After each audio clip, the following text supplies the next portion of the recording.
requiring that civilians and objects were destroyed. Israel's mission in Geneva rejected the UN's findings as factually, legally, and methodologically flawed. It insisted that the Israel Defense Forces (IDF) was operating in Gaza in accordance with international law and accused Hamas of unlawfully embedding itself among civilians. The Israeli military launched a campaign to destroy the Palestinian armed group in response to an unprecedented attack on southern Israel on 7 October, during which about 1,200 people, mostly civilians, were killed and 251 others were taken hostage. More than 37,390 people have been killed in Gaza since then, according to the territory's Hamas-run health ministry. Its figures do not differentiate between civilians and combatants, but it had reportedly identified 14,680 children, women, and elderly people among the dead by the end of April. Now, a huge fire at a military ammunition depot in Chad has killed at least 9 people and injured 46 others, the health minister has said. The death toll was in danger of rising, as many of those wounded were in an extreme serious condition, according to a report. The explosions from the depot in the Galgi area of the capital, N'Djamena, lasted for about half an hour overnight. Video footage showed them lighting up the night sky, with witnesses saying they could be heard miles away. The weapons depot in Galgi is the country's main arsenal and is in the north of the city near the military headquarters, a French army base, and the airport. There are also numerous residential houses in the neighborhood. Earlier, Foreign Minister Abderrahmane Koulamallah told French media the cause of the fire was accidental and far fewer people had died than initially been feared. In his briefing, the health minister did not specify if those killed or injured were military personnel or civilians. According to an official working with the French forces, there were explosions of ammunition of all calibers. For the moment, no French military personnel have been wounded, the official told newsmen. On Wednesday morning, President Mohamed Idris Deby visited the site of the incident and those receiving treatment in hospital.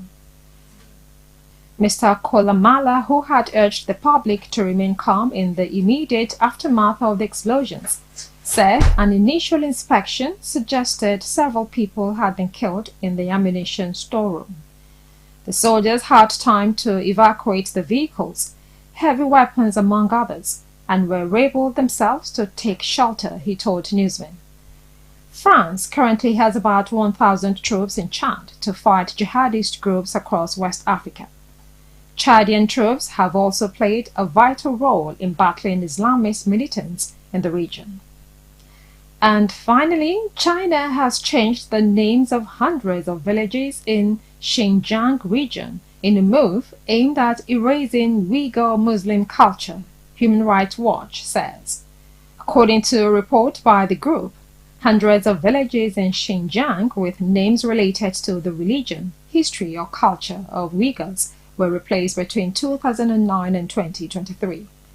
Words such as sultan and shrine are disappearing from place names to be replaced with terms such as harmony and happiness, according to the research, which is based on China's own published data. In recent years, Chinese authorities have been radically overhauling society in Xinjiang in an attempt to assimilate its minority Uyghur population into mainstream Chinese culture. Researchers from Human Rights Watch and Norway-based organization Uyghur Hijab studied the names of villages in Xinjiang from the website of the National Bureau of Statistics in China over the 14-year period. They found the names of 3,600 of the 25,000 villages in Xinjiang were changed during this time. While the majority of these names changes appear mundane, Human Rights Watch said around 1/5 or 630 changes remove references to Uyghur religion, culture, and history. There are roughly 20 million Muslims in China. While China is officially an atheist country, the authorities say they are tolerant of religious freedom. However, in recent years, observers say they have witnessed a crackdown on organized religion across the country. According to the Human Rights Watch, while the renaming of villages and towns appears ongoing, most of the place names were changed between 2017 and 2019. The group claims this coincides with an escalation in hostilities against the Uyghur population in Xinjiang. And that's it on Biscon Television Foreign News. I'm Stella Opara. Thank you for watching.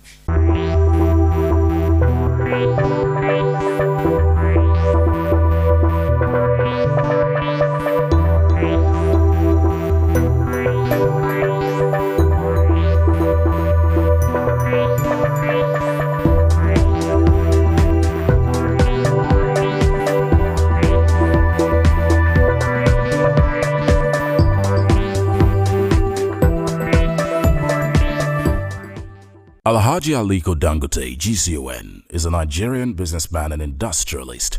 He is best known as the founder, chairman, and president of Dangote Group, the largest industrial conglomerate in West Africa. The Bloomberg Billionaires Index estimated his net worth at $17.8 billion in June 2023, making him the richest person in Africa, the world's richest black person, and the world's 94th richest man. Dangote was born into a wealthy Hausa Muslim family on the 10th of April 1957 in Kano. His mother, Hajia Mariam Sanusi Dantata, was the daughter of businessman Alhaji Sanusi Dantata. His father, Mohammed Dangote, was a business associate of Alhaji Dantata.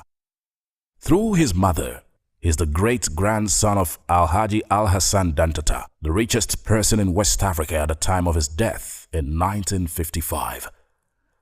Dangote's brother, Sani, was also a businessman.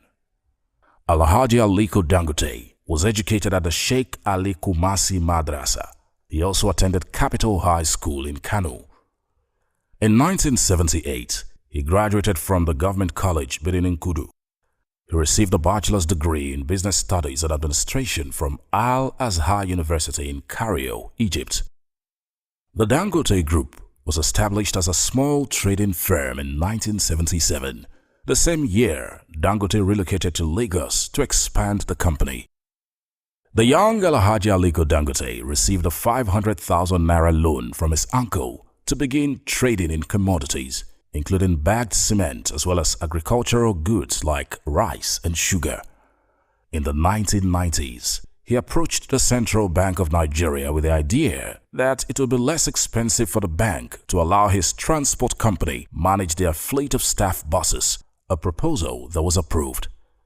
Today, the Dangote Group is one of the largest conglomerates in Africa, with international operations in Benin, Ghana, Zambia, Togo, and many other countries. The Dangote Group has moved from being a trading company to being the largest industrial group in Nigeria, encompassing divisions like Dangote Sugar Refinery, Dangote Cement, and Dangote Flour. The company has in its employ more than 11,000 people in West Africa. In July 2012, Dangote approached the Nigerian Ports Authority to lease an abandoned piece of land at the Apapa port, which was approved. He later built facilities for his sugar company there. It is the largest sugar refinery in Africa and the third largest in the world, producing 8,000 metric tons of sugar annually.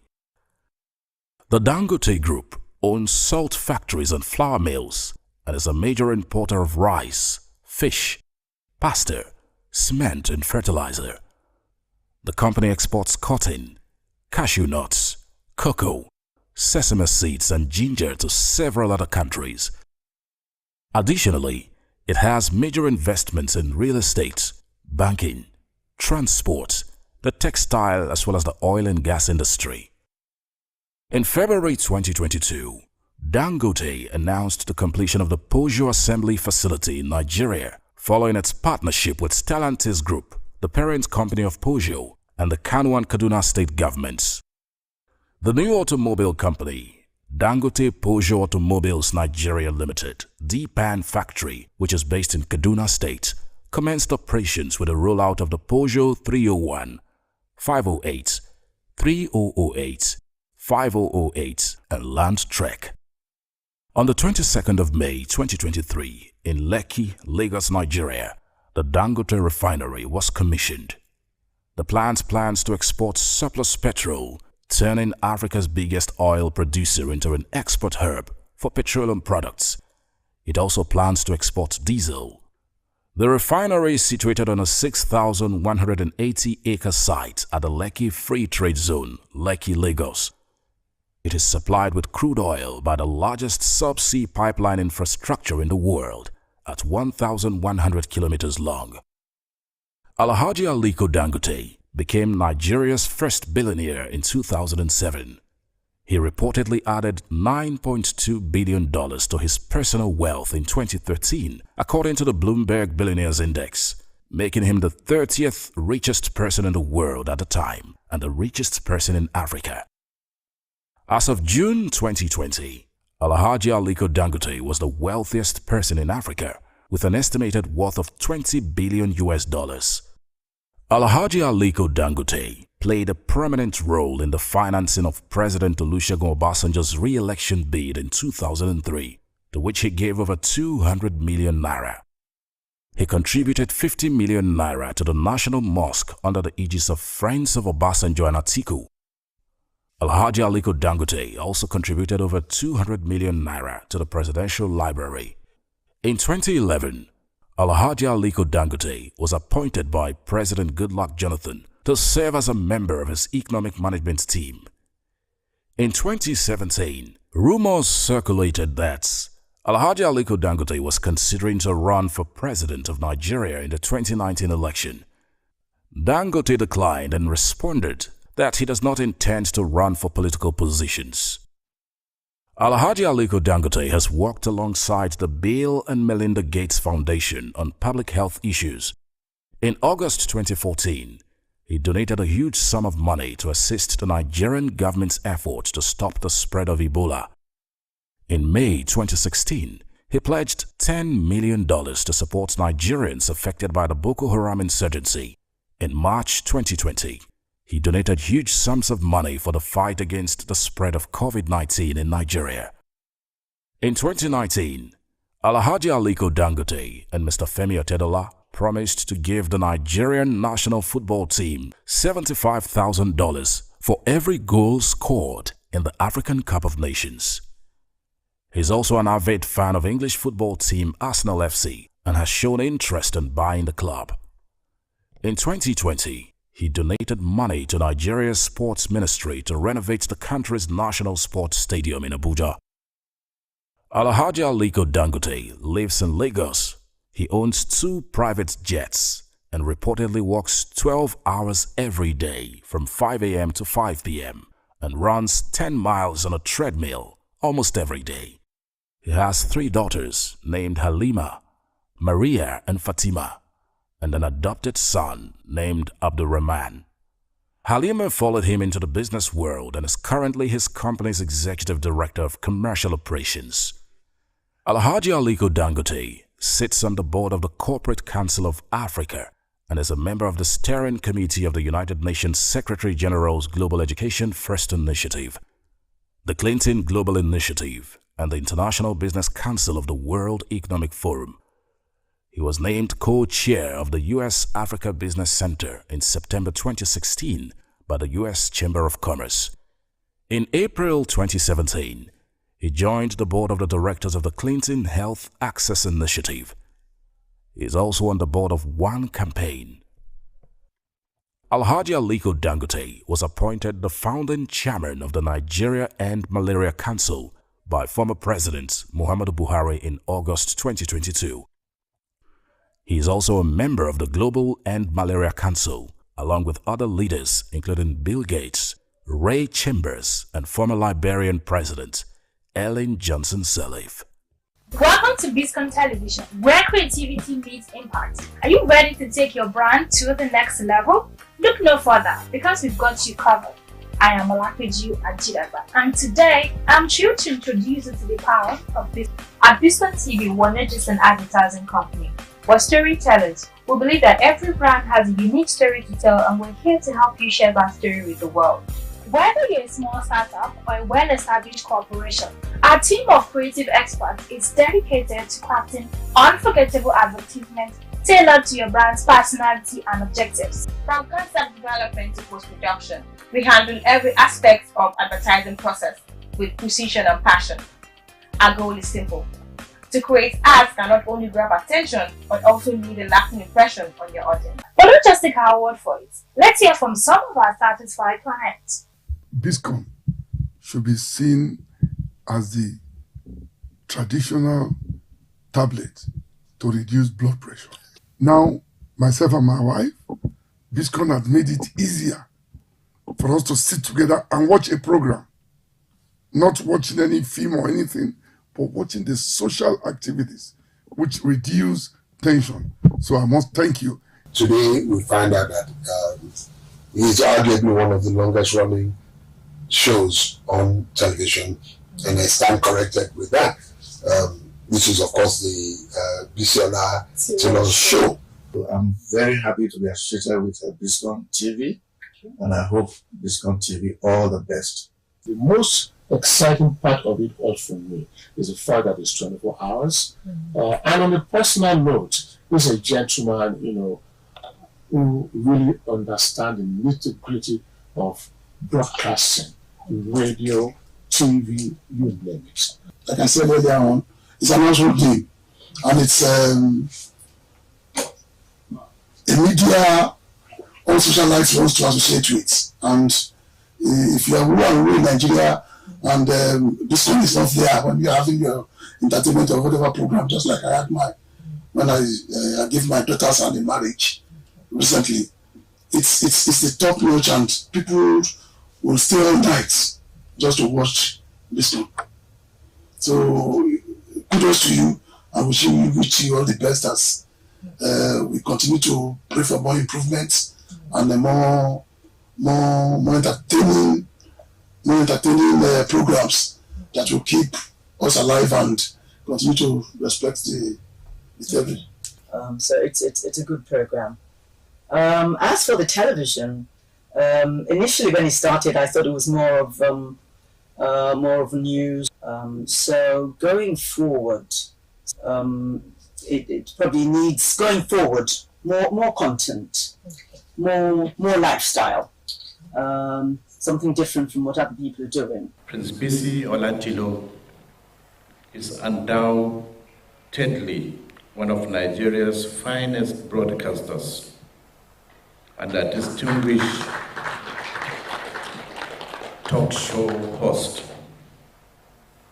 His iconic Bisi Olatilo show has left an indelible mark on the lives of countless Nigerians, providing a platform for insightful discussions, in-depth analysis, entertainment, and enlightenment. His commitment to excellence and his dedication to the art of broadcasting have set a high standard for generations to come. Your face has been a constant companion to countless viewers, providing not just entertainment, but comfort, news, and a sense of community. For decades, your unique style has graced the airwaves, evolving with the times, yet always retaining that personal touch that makes your show, the Bisi Olatilo's show, so special. You've been more than a presenter. You've been a friend, a guide, and a voice of reason in an ever-changing world. Ẹ̀gbọ́n Bisi usually call him. That's my pet name for him. Egbombisi is one man I appreciate, one man I cherish, one Yoruba man that has told me over years how much he appreciates what I stand for too, and that means a lot to me. Egbombisi, as your days shall strength be, in the mighty name of Jesus Christ. We love you, we appreciate you. May the Lord teach you to number your days, and may you apply continually your heart unto wisdom. May you serve God stronger, better, more efficiently. Man that have used his ingenuity, his professionalism, and everything that's given him to cut across this country as a bridge builder. The Igbos will see them. The Hausas will see BC as one of them. Even the Yorubas cannot claim ownership of BC. They can't claim ownership of BC. Because when BC speaks Igbo, you will think that he is a proper Igbo man. He doesn't speak Igbo with an accent or with anything that will make you not to believe that he's Igbo. In fact, he even knows how to crack jokes and go deeper in Igbo language. Bridge builder. You are a truly detribalized Nigerian. So God Almighty will continue to bless you. And if there's anything to go by, BC, you have promoted journalism to a point that is now enviable. We know when you started from Radio Nigeria, Biscon Tv of those days, to Biscon, to everything about it.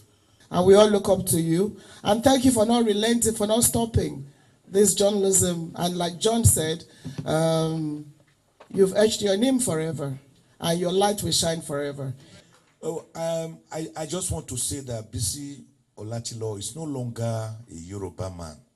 Some of you may think because his name sounds BC Olatilo is a Yoruba man. No, I think he's even more of an Agenebode, if you could person. Because when we are there, he's as much at home there as he is anywhere in this country. Not just because he's a polyglot, but he's truly the archetypal Nigerian. He's a pan-Nigerian, a pan-African. Tilo is a professional of no mean standing, multilingual, a Nigerian by all definitions, and somebody who has decided to always look at the positive side of life. So my prayer for my big brother, Mr. B, is that God will continue to give him the good health, the knowledge, the wisdom to even do better, because age is not necessarily a barrier. And they know again, because he's personally involved in his job, he needs to be up and doing. When all those things are done, when he has multiple events that he cannot attend, when he sends people to come and bring the videos, he still sit back in the studio and voice it over. That's his special voice, which is his talent. He continues to use it to work, and that he will continue to work for longer years to come in Jesus' name. So as a broadcaster, he's paid his dues. He's one of the, if you like, if you chronicle the history of broadcasters in Nigeria who have paid their dues, this is certainly one of them. He's very humble, very meek. If any man that can be called a true Nigerian, BC Olatilo, you are one. Not only do you speak the three Nigerian languages, major Nigerian languages, you know Nigeria as well as anybody may claim to know Nigeria. It's not tribalistic. And I would ask you, how many of us can speak the three main languages of Nigeria? How many of us?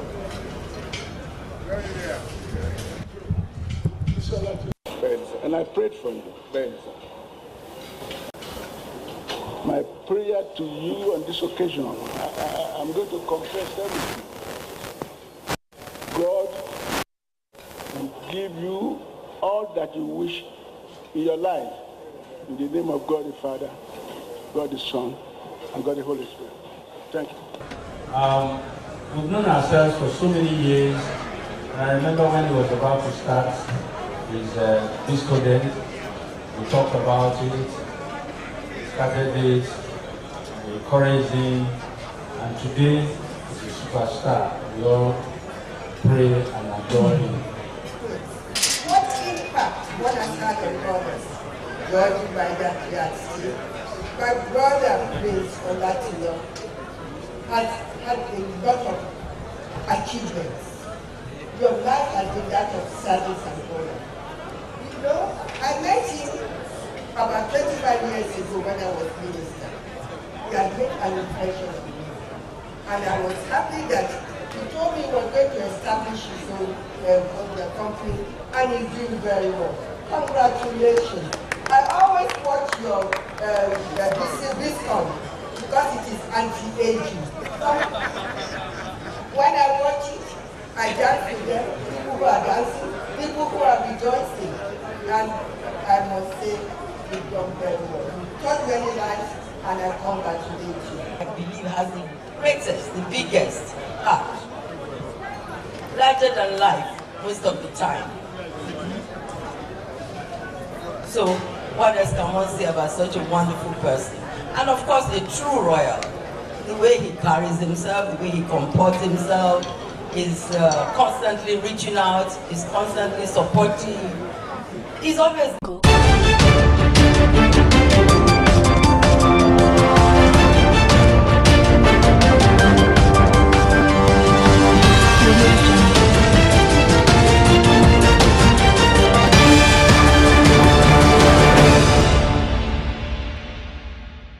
Thank you for joining us again on the News Hour on Biscon Television. I'm Stella Opara, and coming up in the news, address lingering issues or face fresh strike, ASU warns federal government.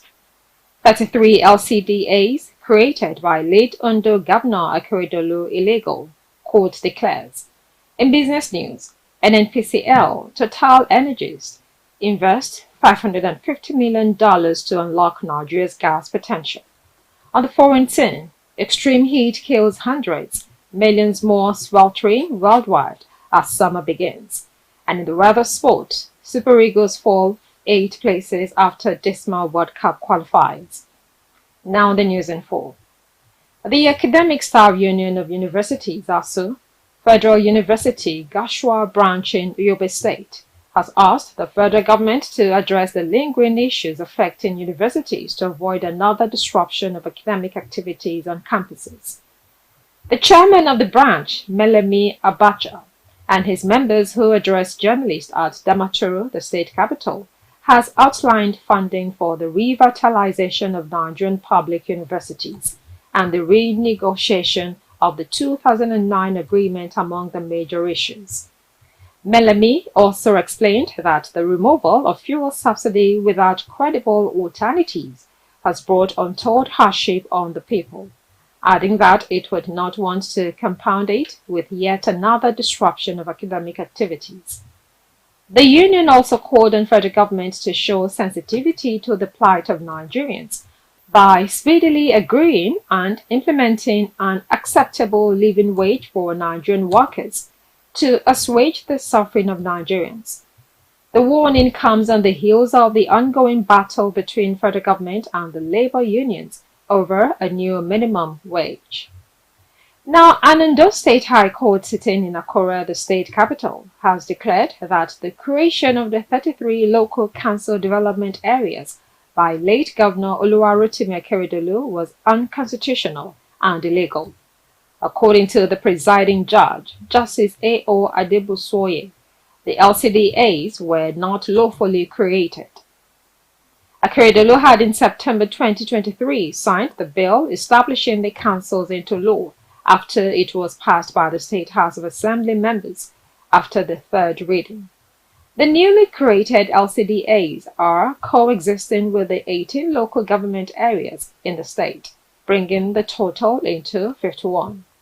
Akeredolu was a senior advocate of Nigeria, ex-president of the Nigerian Bar Association, and ex-attorney general of Ondo State.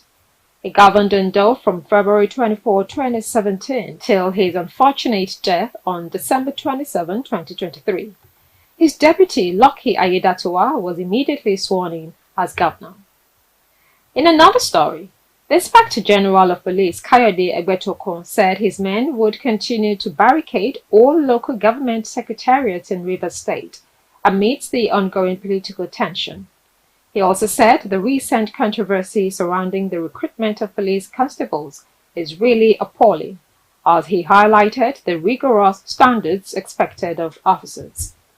Egbetokun made this known in Abuja while addressing journalists at the sidelines of a meeting with commissioners of police and other senior officers. It disclosed that policemen will not leave the headquarters until a court judgment on the controversy over the tenure of local government council chairmen in the state. Egbetokun said the presence of the police officers was to ensure peace and order and not to intimidate anyone. The police boss also reiterated the commitment of the Nigerian police force on the need for preemptive measures to forestall any escalation of violence. Now, Kogi State Governor Ahmed Ododo has signed the people-oriented bills into law at the executive chambers of the State House. In his remarks shortly after signing, the governor commended the State House of Assembly for their patriotism and dedication in the state. According to the governor, the newly signed anti-corruption agency law will strengthen the capacity of the state to prevent corruption as well as investigate and prosecute corruption cases. He also said the Kogi State Scholarship Law was aimed at helping indigent students attain their dreams, saying his administration would continue to prioritize education. Ododo further thanked President Bola Tinubu for making it possible for states to generate, transmit, and distribute electricity, saying it would help to finally resolve the power supply challenge in the nation. The ceremony was attended by members of the State House of Assembly and other top government officials. You're watching Biscon Television News. Coming up next is Business News. Stay tuned.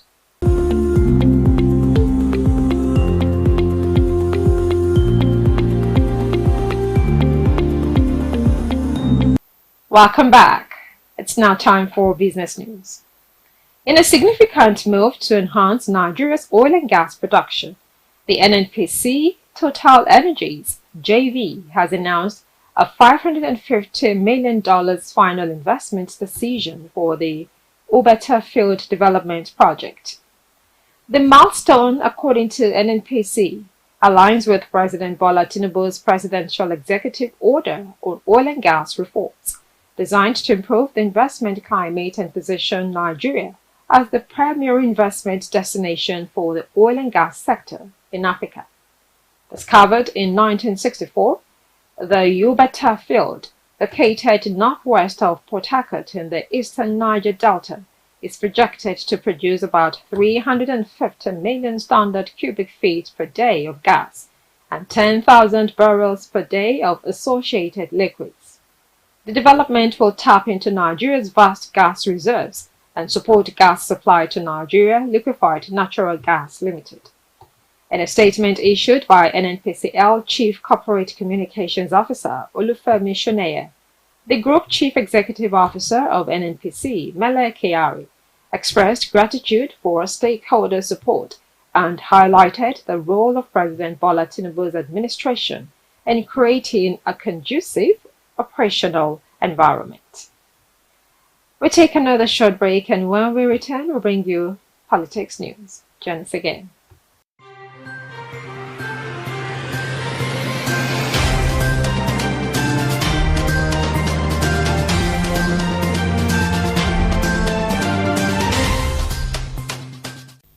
This is Biscon Politics. The chairman of Imo State Independent Electoral Commission, Charles Ejiugu, said the local government election will take place on September 21st across 305 wards and 4,758 polling units in the state. He stated this during the stakeholders meeting held in Owerri, Imo State. He called on the Imo electorate to take advantage of the election to perform their constitutional duty.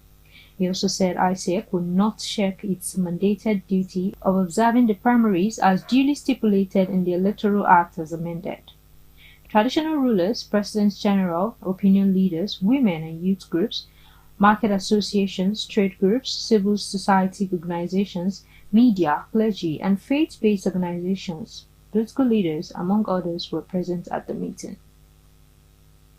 Now, moving on, the Rivers State Independent Electoral Commission, RISEC, has called for a general meeting of stakeholders slated for July 1st, 2024 at its headquarters in Port Harcourt. In an online memo cited by the chairman, which was personally signed by Justice Adolfo Senebeli, those invited to stakeholder meetings include religious organizations, all registered political parties, professional organizations, civil society groups, non-governmental organizations, community-based, and the media. The memo also advised all concerned to be seated at 9:45 a.m.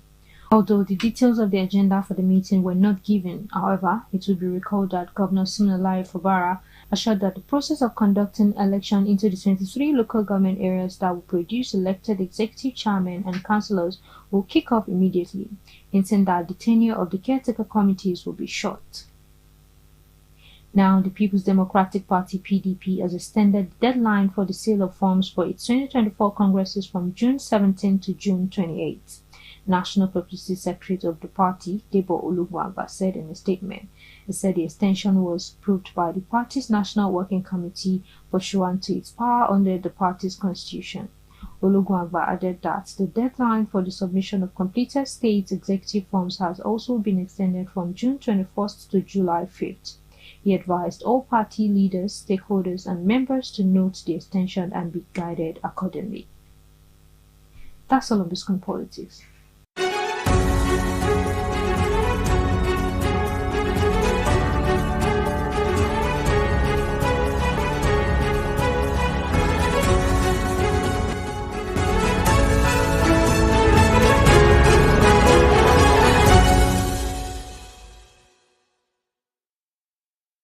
Welcome back. It's now time for foreign news. Now, deadly heat waves are scorching cities on 4 continents as the northern hemisphere marks the first day of summer, a sign that climate change may again help to fuel record-breaking heat that could surpass last summer as the warmest in 2,000 years. Record temperatures in recent days are suspected to have caused hundreds, if not thousands, of deaths across Asia and Europe. In Saudi Arabia, nearly 2 million Muslim pilgrims are finishing the Hajj at the Grand Mosque in Mecca this week. But hundreds have died during the journey amid temperatures above 51 degrees Celsius, according to reports from foreign authorities. Egyptian medical and security sources told newsmen that at least 530 Egyptians had died while participating in the Hajj, up from 307 reported as of yesterday, as another 40 remain missing. According to the U.S. National Oceanic and Atmospheric Administration's Earth Observatory, countries around the Mediterranean have also endured another week of blistering high temperatures that have contributed to forest fires from Portugal to Greece and along the northern coast of Africa in Algeria. The news is reaching you from Biscon Television. The news continues shortly.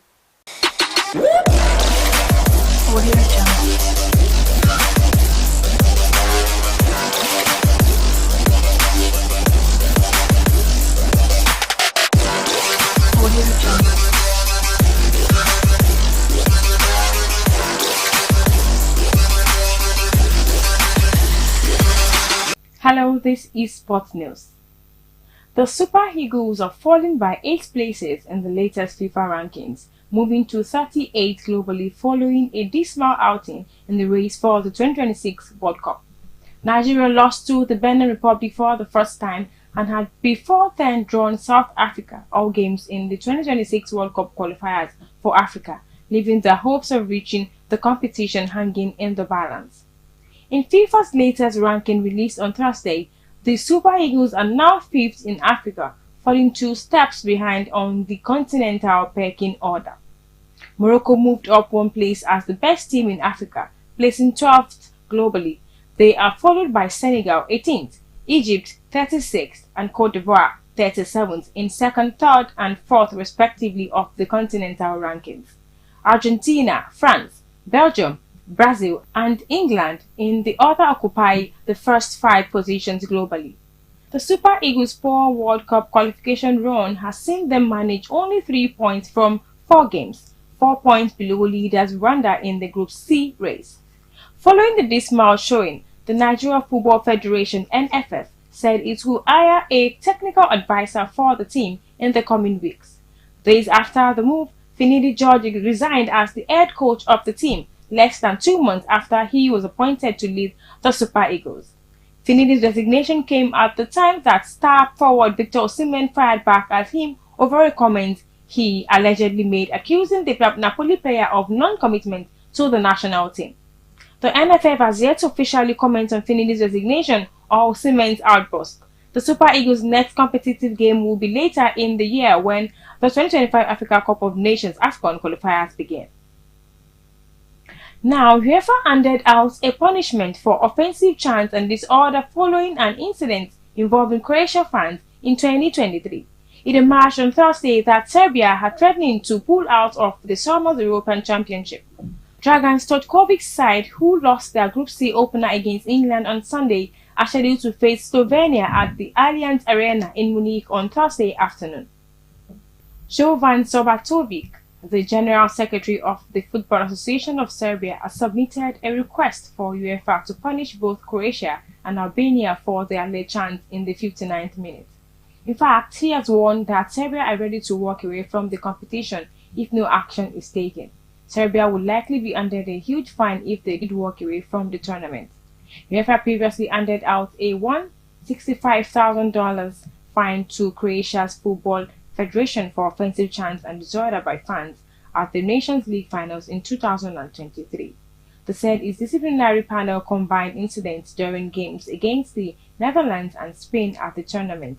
In total, $77,000 fine was handed out for discriminatory behavior by fans, and other fines were given for throwing objects and lighting fireworks. That's it for Biscon TV and Sport News.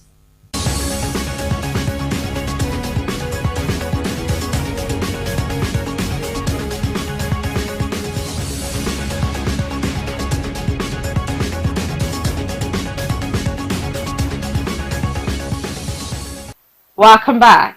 You're watching Biscon Television News. Now to entertainment news. Grammy-winning Nigerian music star Ayodeji Balogun, popularly known as Wizkid, has revealed that his upcoming album Morayo is personal in anticipation of his debut at the Louis Vuitton runway show during Paris Fashion Week. According to a report, Wizkid discussed details about his upcoming album and his relationship with Pharrell Williams, Louis Vuitton men's creative director. Wizkid stated that Morayo, which means I see joy, is an utmost respect to his late mom, and said he has named it his mom's name.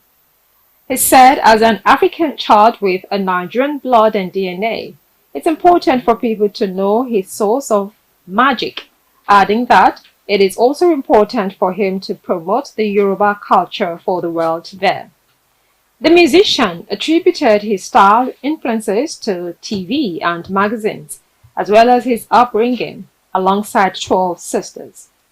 Wizkid and Pharrell Williams were likened for their optimistic perspectives and family-centric values. You're watching Biscon Television News. The news continues shortly.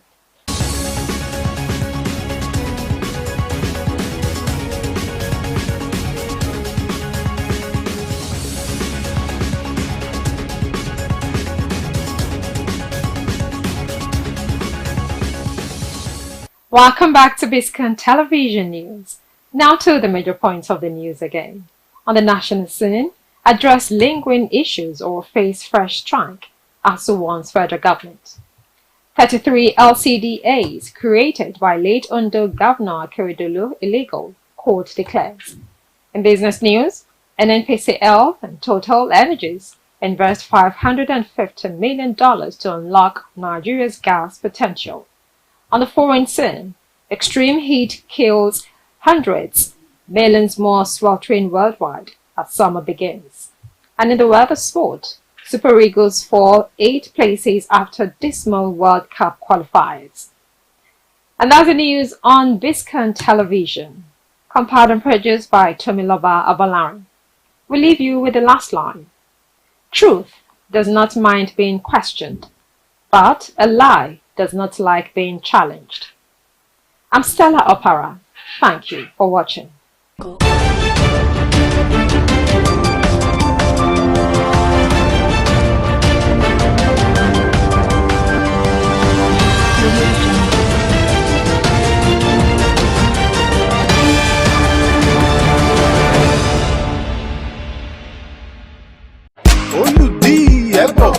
Edo people, who's your guy?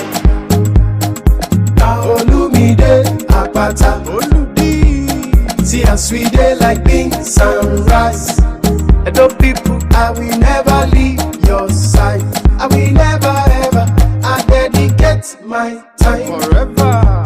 Time to you, my people. Even if the road be rough, I know mine. Cause together we shall stand. My people, make we all come out on election day and vote Olumide Osaigbavo Akpata, una guy, as governor of Edo State. He ready to change our story and bring better life for we and our pikin them. Vote Labour Party, the party for Papa, Mama and Pikin. Make we vote well, oh. Oludi, confirm. Now you be our guy. Labour Party, forward ever. Olumide Akpata.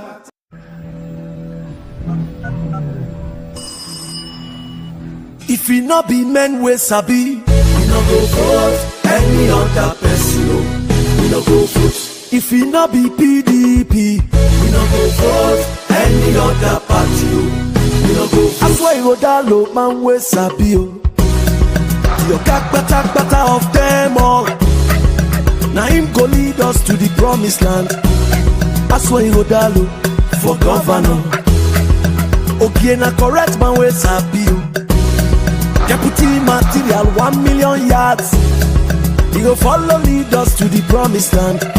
With Aswai Odalu, he sure for us. Forward ever and go.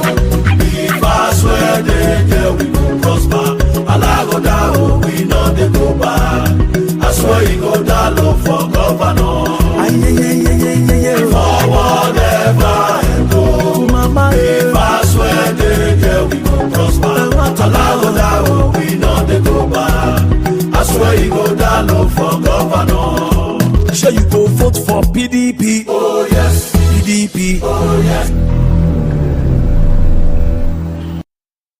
The political crisis in Rivers State began since the early days of Governor Fubara in office, a fallout of the battle between him and his predecessor, Nyesom Wike, for control of the political structures in the state. Nyesom Wike, who is currently the Minister of the Federal Capital Territory, still wields enormous political influence in the state, which Governor Fubara has refused to back down on. Many former officials who were elected when Wike was governor remained loyal to him as they vowed to stay in office, saying the State House of Assembly had extended their tenure by 6 months, which further deepened the crisis, dividing members of the State House of Assembly with an overwhelming majority of 27 of them defecting from the People's Democratic Party, the ruling party in the state, to the All Progressives Congress backing the FCT minister. Martin Amewole leads the pro-Wike group in the State House of Assembly, while Victor Oko-Jumbo led the other faction. The latter and 2 other members in charge of the House of Assembly have declared the pro-Wike lawmakers' seats vacant following their defection to the APC, a move the Court of Appeal in Abuja has validated. In the latest development, the local government council officials whose tenures expired on Monday, 17th June 2024, vowed to remain in office, banking on a bill passed by the pro-Wike lawmakers extending their term in office by 6 months, as the governor refused to assent to the bill. The group of lawmakers, however, overrode the governor's veto. The current local government council's officials bill has made it the 6th time the pro-Wike-led lawmakers had overridden Governor Fubara's veto of bills. This development forced the governor to declare they were no longer members of the State Assembly and had lost their seats, having defected to the APC. On Tuesday, 18th June 2024, Governor Fubara asked administrative heads of the various local government areas to temporarily take charge of council areas from the outgoing elected officials whose tenures ended on Monday. After swearing in the caretaker committees for the 23 local government areas by the governor, amid the lingering political crisis in the state, the local government caretaker committees have been unable to assume office with the Nigeria Police Force, announcing that they took over the various local government secretariats to prevent further breakdown of law and order. It was confirmed that a police officer and one vigilance operative were killed in the ensuing crisis. Some sources said the killing took place in Omuma local government area and that police from the government house unit may have been involved in a fracas that resulted in the deaths. Meanwhile, various groups have warned security agencies against taking sides, which could lead to further violence and clashes between supporters of different parties, resulting in deaths and destruction of property. During an interview with newsmen, Darlington Oji, who is of the PDP, argued with the APC chairperson in Rivers State, Tony Okocha, over the propriety of declaring a state of emergency to restore peace and stability in the state. The Nigerian president declares a state of emergency to invite the military to take over security in a troubled part of the country. Okocha, which likened the situation in the state to a war, said the federal government should declare a state of emergency in Rivers State. However, Oji opposed the call to declare a state of emergency, noting that comments from personalities like Okocha should stop beating the drum of war and preach peace. Earlier in May 2024, Okocha called for the removal of Governor Fubara for allegedly dishonoring a peace deal that President Bola Tinubu brokered between the former state governor Nyesom Wike and his successor. However, the state government swiftly denied the allegations, adding that the 27 pro-Wike lawmakers in the state had lost their standing to initiate any move to remove the governor. In conclusion, the caretaker committee chairman for the 23 local government areas of Rivers State have assumed duties with the swearing in of their members and dissolution of all standing committees in their respective councils. Also, the chairman dissolved all task forces set up by the ousted council chairman, even as they pledged to pay all outstanding salaries owed to their predecessors. To solve the crisis, the Rivers State Independent Electoral Commission, RSIEC, has called for a general meeting of stakeholders slated for July 1st, 2024, at its headquarters, located at 239 to 243 along Port Harcourt-Aba Expressway, Port Harcourt. In a memo which was personally signed by Justice Adolphus Enebeli, retired, Chairman and Chief Electoral Commissioner, RSIEC, and dated Wednesday, June 19, 2024. Those invited to stakeholder meetings include religious organizations, all registered political parties, professional organizations, civil society groups, non-governmental organizations, community-based leaders, and the media. Who's your guy? Olumide Apata. See us we dey like beans and rice. Edo people, I will never leave your side. I will never ever. I dedicate my time forever. Time to you.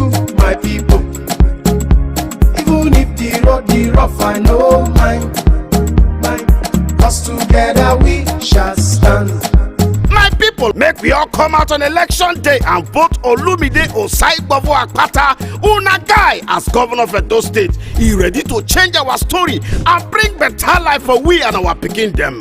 Vote Labour Party, the party for Papa, Mama and Pikin. Make we vote well, oh. Oluji, confirm. Now you be our guy. Labour Party, forward ever. Olumide Akpata.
The Lagos State House of Assembly.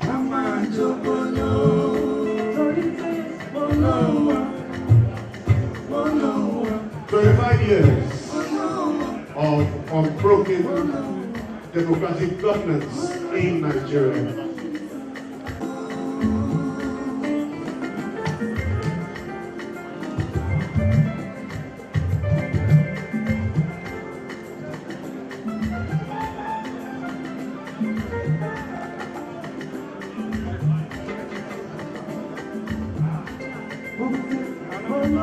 Former Deputy Speaker.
and gentlemen. Where to start with?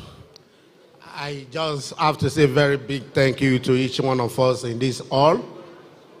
And I would like to seek your permission to adopt introductions that have been made by the culprits. But however, I would like to be a bit partial by recognizing those people we have brought here to talk to us this evening. And I'm sure each one of us will grant me that honor. With us this evening, I would like to recognize the First Lady of Lagos State, who is in our midst this evening. Mrs. So as I relay their names, please kindly share them all. We have Laurent Favier, Consul General, French Embassy. Thank you, sir, for coming. We are Germany Consulate. We thank you for coming. And our own sister from Lagos, Honorable Abike Dabiri Rewa, Chairman Nigerians in Diaspora Commission. Ugo Bodi, the Consul General, Italy Consulate.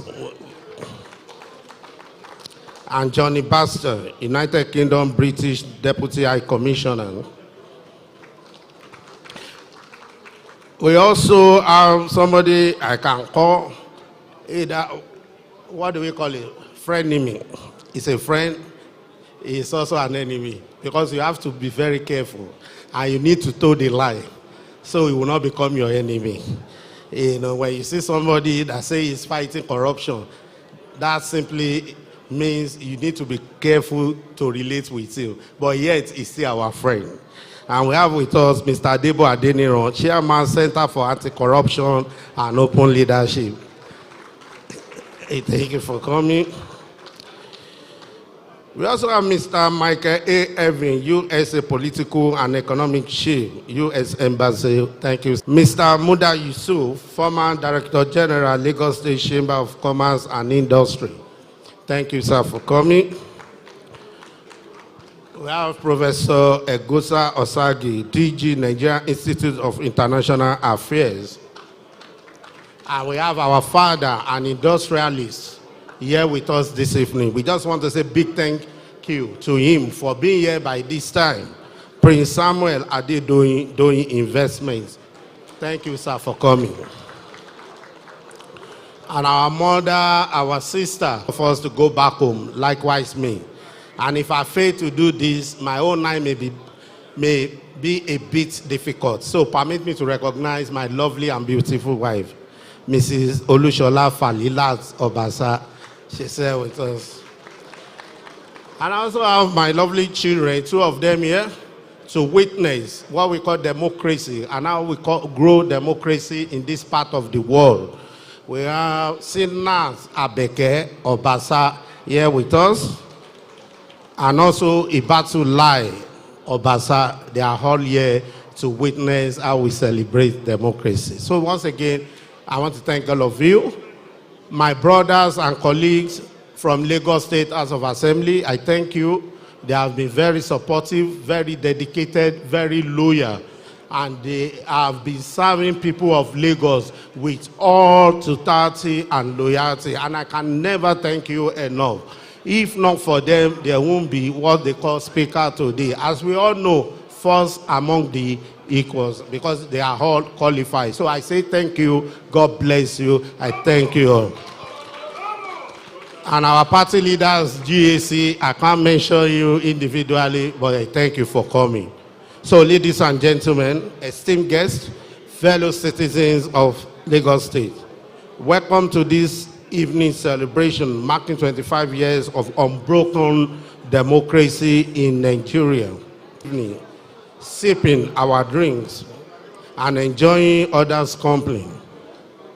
Let us take a moment to reflect on the significance of this occasion. We are here not only to celebrate, but also to dissect, analyze, and criticize the 25 years of our democratic experience to guide our democracy journey ahead. We are gathered here today celebrating the silver jubilee of unbroken democracy in Nigeria, a milestone that is worthy of recognition and celebration. Since May 29, 1999, we have consistently upheld the principles of representation, accountability, and rule of law. We have ensured that power is transferred peacefully, that dissenting voices are heard, and our institutions remain strong and independent. Ladies and gentlemen, our democracy has endured despite challenges and setbacks. We have faced elections, protests, debates, and our commitment to democracy has remained unwavering. We have demonstrated that democracy is not a destination, but a journey. And we are proud to be on this path. As we mingle and network tonight, let us acknowledge the heroes of our democracy, past and present, who have fought tirelessly to entrench democratic values in our land. Let us celebrate our achievements and acknowledge the progress we have made. Tonight, we honor sacrifices of those who fought tooth and nail for democracy we enjoy today. We remember the likes of Chief MKO Abiola and his wife, Kudirat Abiola, who paid the ultimate price in the struggle for democratic governance.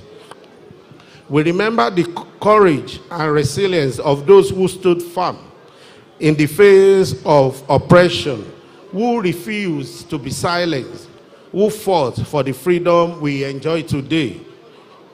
People like Professor Wole Soyinka, Chief Gani Faweyimi, Chief Bolage, Chief Frank Kokori, His Excellency Senator Bola Ahmed Tinubu, GCFR, General Shehu Musa Yaradua, Dr. Beko Ransom Kuti, Abraham Adesanya, Chief Anthony Ehano, General Alani Akinrinade, Admiral Ndubuisi Kanu, Alfred Riwani, Kayode Fayemi, Colonel Abubakar Umar retired, Chief Ganiu Daudu, Chief Ayo Okpadokun, Chief Alawo Akala Bashorun, former United States Ambassador to Nigeria between 1993 and 1997,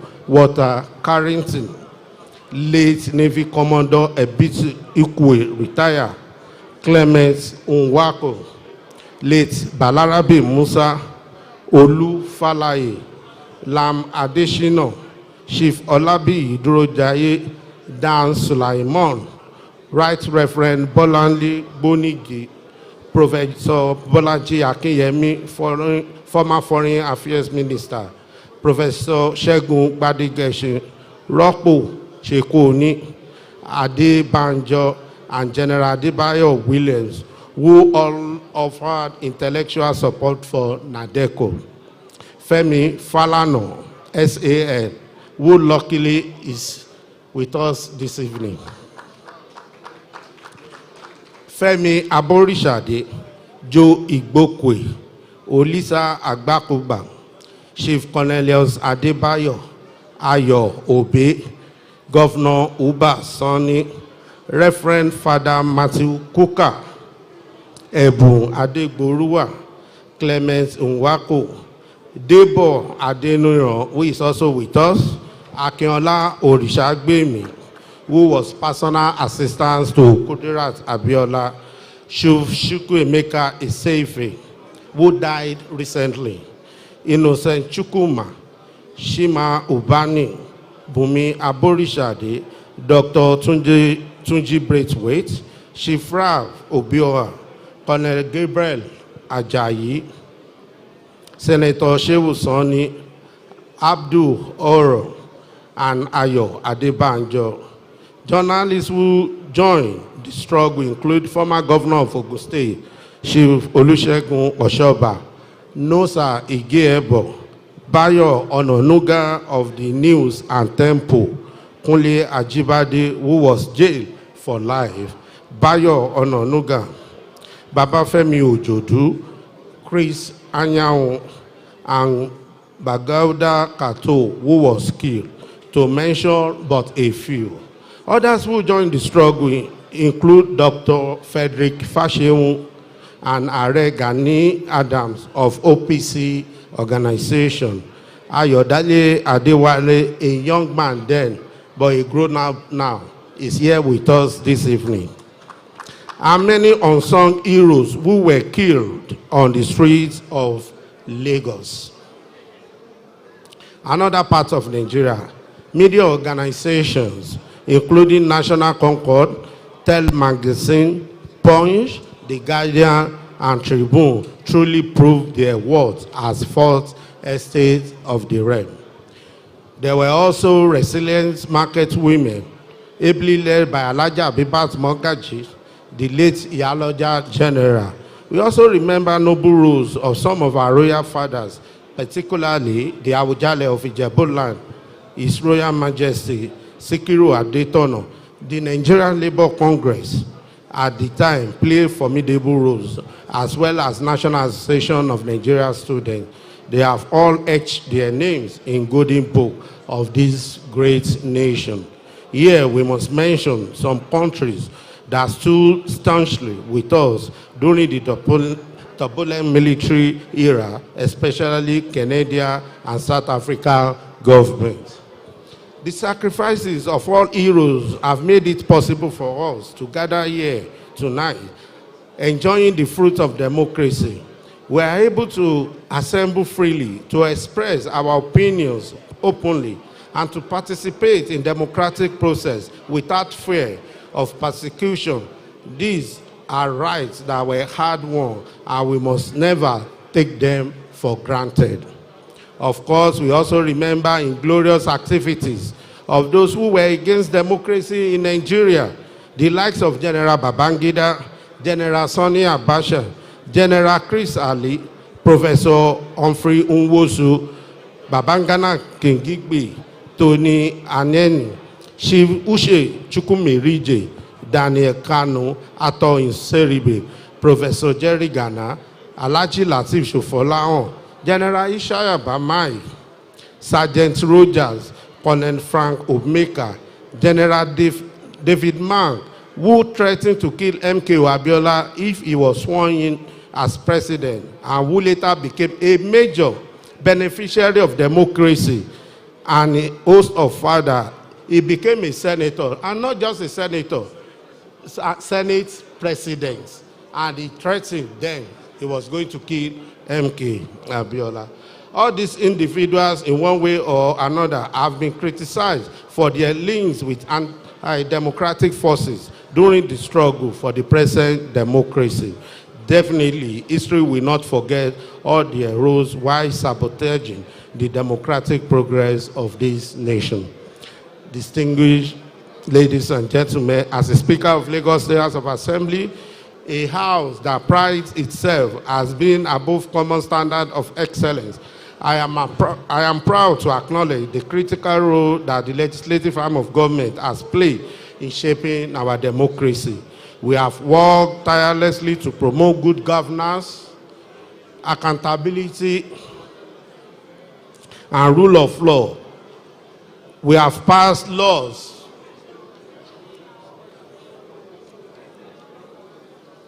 that have transformed the lives of our citizens, and we have held our executives accountable to their actions. Lagos State House of Assembly has fostered strong relationships with democratic government and institutions worldwide through exchange programs, foreign parliamentary visits, worldwide through exchange program, foreign parliamentary visits, and interactions with parliamentary leaders and members.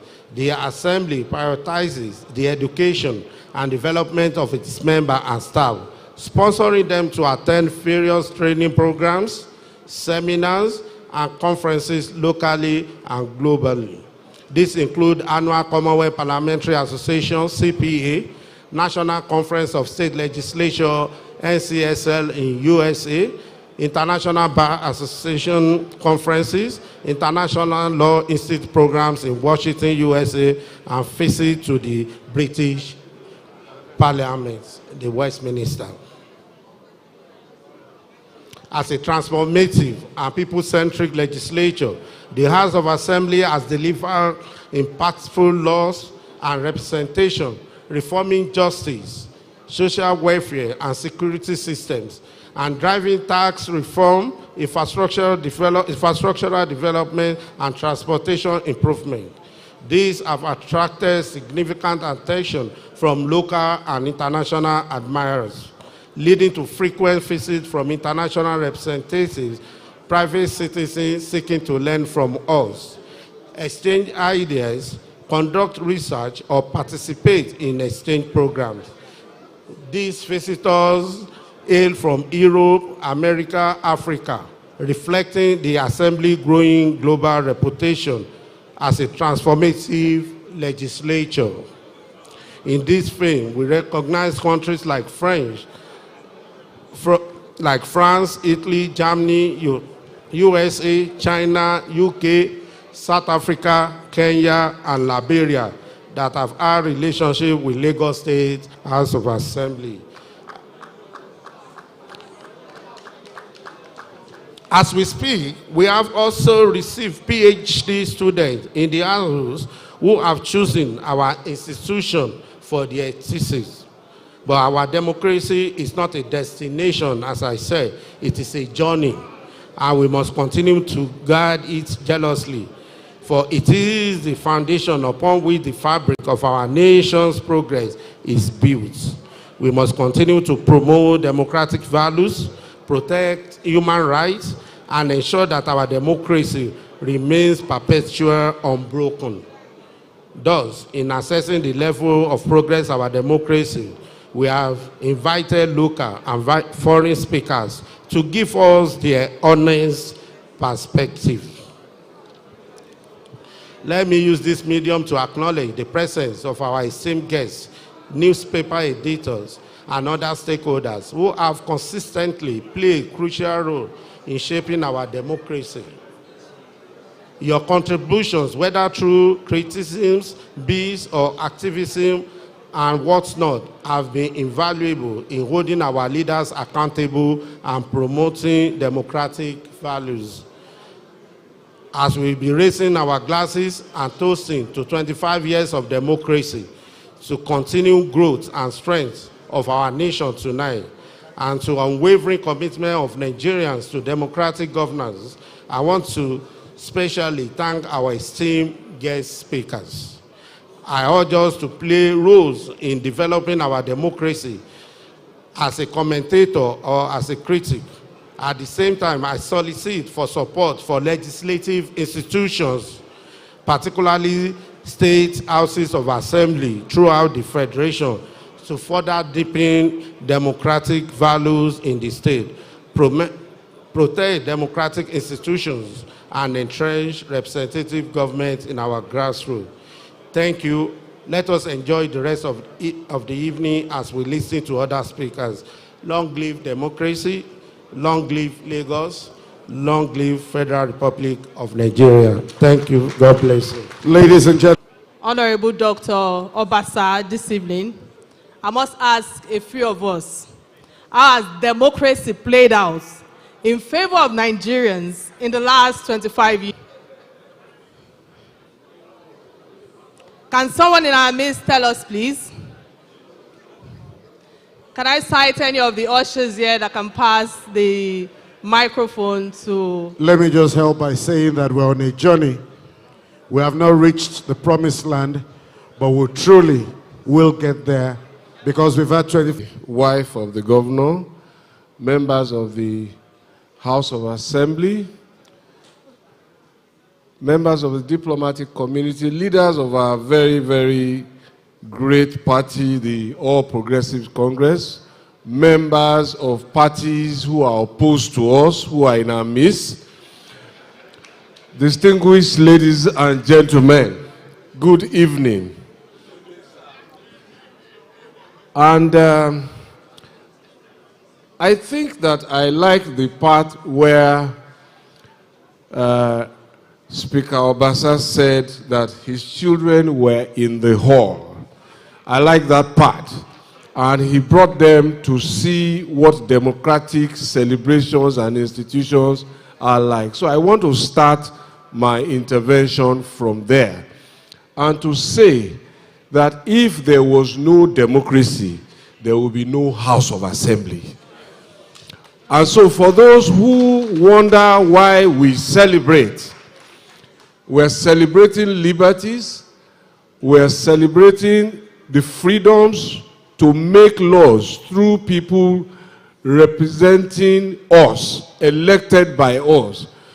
We're celebrating people to make laws in an open arena where we have a sense of what is happening, where therefore we can predictably see how our affairs are being ordered. And if I may say, manner of very lightly, maybe without a house, without a democracy and a House of Assembly, there will be no Honorable Obasa here, neither will there have evolved a Speaker Obasa, so he will probably be practicing law somewhere, and there will be no this evening. But we do have this evening, and people must hold on to it very jealously.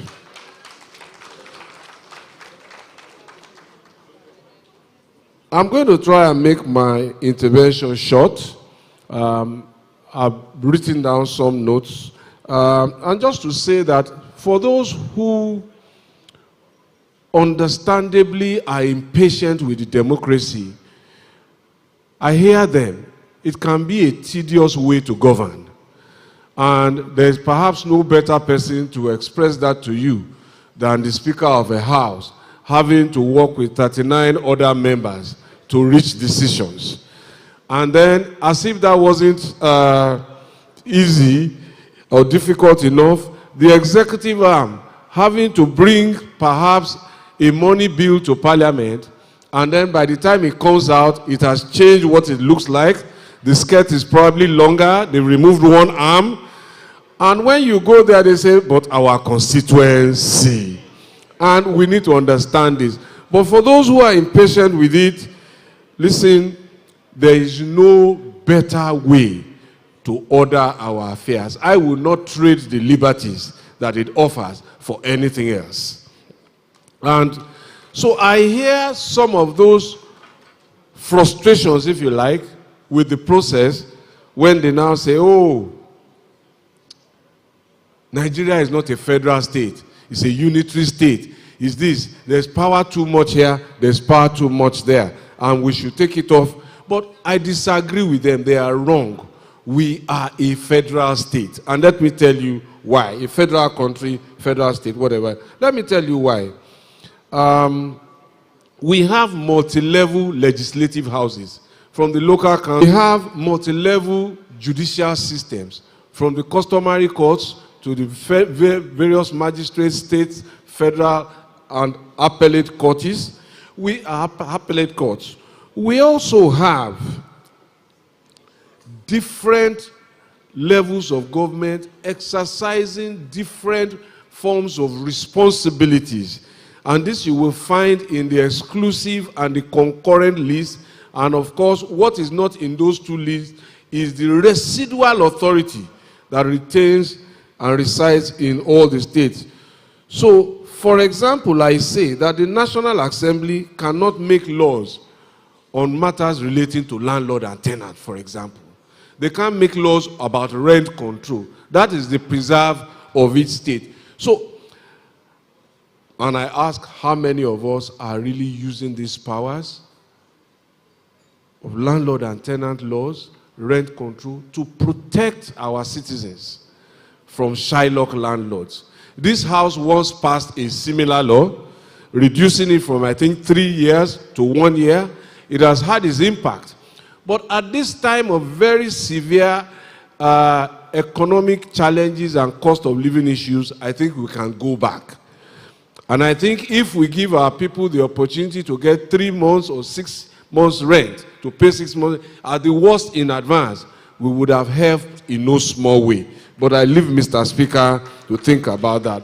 I think that when you see skits, and let me dwell in this a minute, because it would be remiss of me not to use this opportunity. I think we've seen skits and we've watched videos where when the landlord comes knocking, the parents go into hiding.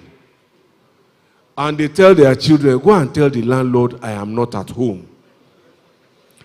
But in the innocence of youth, some of those children will say, my daddy said I should tell you that he's not at home. Because the poor child is confused. But that is not the story. The story is the undignified situation that that parent faces because he has to bring out rent in advance of what he has earned. So if I was a legislator, this is one area where I will be very busy. And I leave the matter there.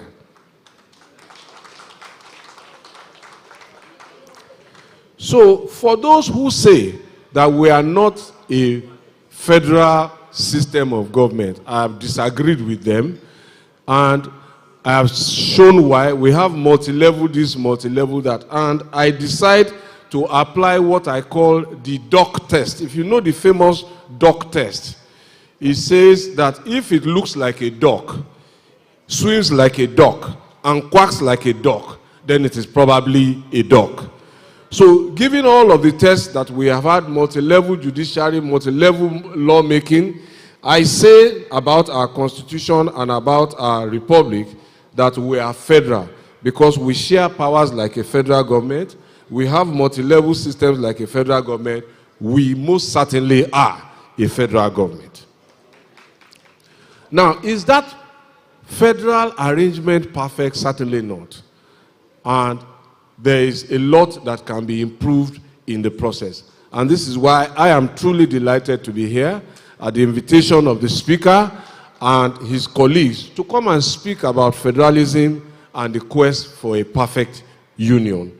And I'm just going to say a few things that we tasted federalism, I believe, in 1954 with the Littleton Constitution. And since then, its appeal has been undeniable for us as a people. That's where we have stayed. And because of our multinational, multi-ethnic, and the diversity that exists in our nation, history has been very clear that a federal arrangement is perhaps the best suited arrangement in which diversity can thrive. So for me, history is not wrong, and there is no going back about that. And I then go on to say that there are things that have happened in terms of technology, in terms of innovation, that have changed our world. As those things change, our needs will change, our wants will change, and therefore we will continue to go back to our rule book, which is our constitution, to say, how can we improve things in order to make our life, and by extension, I argue, our federation and our union more perfect. So I speak to some of the changes that have happened in the last 25 years, and they are profound, and we must not forget them. I speak to the famous resource control case. I don't have the citation here now. Maybe Femi Falana will help me with that. But that case originated from this state, and eventually, through constitutional interpretation, certain other states got more revenues than they hitherto got. That is part of making our union much better and improving on, because at the heart of it is how can we get more resources, how can we get more power, how can we take better control of our lives. I refer to the creation of local governments in this country, which again emanated from this state, and what has happened that has led us to the creation of LCDAs. I refer to the fiscal and urban planning case. Hitherto, as at 1999, if you wanted to build a house in Lagos, you would go and get permit in Abuja. People may have forgotten that, but it was again the Lagos state government who went to court and said this must stop. And the Supreme Court again validated that case. Those are constitutional amendments by judicial action that have brought on changes in search of a perfect union. Now, embedded in the quest for that perfect union is the quest for more resources, more representation, and so on and so forth. So I will quickly now come towards the end by reminding us that in those 25 years, apart from what the courts have done because of agitation, there are things that have also happened because of legislative interventions. So electric power generation in 1999 used to be a matter solely under the exclusive list. It has moved to the concurrent, and in fact, it has fully now devolved to the states. So that's progress in search of a more perfect union. And every state can generate, transmit, and distribute electricity as they now wish. And so the ball is in our court. We have also seen that things like building correctional facilities, development of railways, which were solely exclusive matters. When we wanted to start the blue and red line, we went to Abuja to get approval. Now, constitutional amendments have made that easy to do. Lagos leads the way with the blue and red line, and I hope the green and others will continue. Again, this is the journey towards a more perfect union. I hope that wages and salaries will in no distant future join their brothers away from the exclusive list and come to matters over which states have control. And that each state will be able to then set wages on the basis of what it can afford to pay, as it used to be at some time. A missing component of those multi-level arrangements, judiciary, lawmaking, is multi-level law enforcement. That was absent, and I'm happy that the matter of state police is now on the table. Again, we are making progress, in my view, towards a more perfect union. I say then that hopefully, control of inland waters, lagoons, and creeks, which are the blood vessels of coastal states, will also join the list as we go on.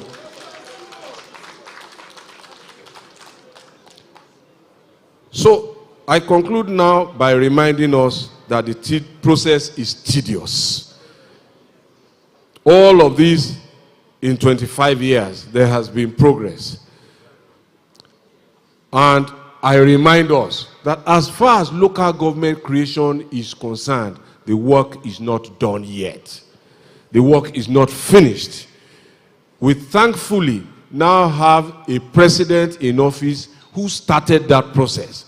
We must help him to finish that process for the good of all, so that our local governments, each state in search of that perfect union, can decide, I want to reduce my local government, I want to create more, I don't even want. That must be a choice of development. So there is work to be done. Roll up our sleeves, in or out of government. We must make our voices heard in a civil and temperate way. So we shouldn't be fighting each other. We can disagree, but we're not enemies. And that's the point I make there. The quest for a perfect union is a worthy cause. It is, for a federal community like us, a call to nation building. And we must embrace that task with all our might. It is a noble way to celebrate the sacrifice and the memory of the martyrs of our democracy. So many people have died. I urge us to rededicate ourselves to the task in earnest, and to those who come after us, they will someday be able to look back and say, wow, these people did a lot for us. Thank you for listening. Happy 25th anniversary. Ladies and gentlemen, Mr. Baba. Everyone, it's a great honor and a privilege to be able to speak before you as Consul General in France, in Lagos, as I feel particularly privileged as we commemorate today 25 years of democratic governance in Nigeria. A big round of applause first. I would like to rejoice with Nigerians at how far they have come, and with them to express my hopes for the future as I reflect on what democracy has been in Nigeria. Over 64 years of independence, democracy has certainly been put to the test, as Nigeria was led by military regimes for nearly 30 years. The First Republic lasted 6 years, you know, the second 4 years and 3 months, while the Third Republic ended before it ever began, as the military ruler annulled the June 1993 presidential elections. 1999 marked a turning point, while the transition from military to civilian rule and the beginning of the Fourth Republic, which turned out to become the longest period of democracy in Nigeria's political history. Coming from France, a country that proudly remembers those who helped build its institutions, its successive constitutions, the sacrifices made to protect them from authoritarian, I can only appreciate that in Nigeria today, people do not forget those who have paid the price, the ultimate price to fight for democracy and human rights. But all those as well who have had the courage and the wisdom to work towards a democratic transition. Today, 63%, roughly speaking, of Nigerians are aged under 25. It means that 63% of them were born during the Fourth Republic. It means that they have to rely on the previous generation to remind them of what military regimes were. It also means that they must learn to see democracy for what it is, and it is not a state of perfection. It is something for which they have to fight for every day, and you have to learn them. It is a process that must always be deepened and strengthened. This is a political structure that should aim at giving everyone a voice in order to create a fairer society. Neither the French nor the Nigerians' version of the democracy is perfect, and this is not the point at all. Speaking as a foreigner who's been living in Lagos for 9 months now, I certainly do not pretend to know and to understand everything about Nigerian institutions in political life at all.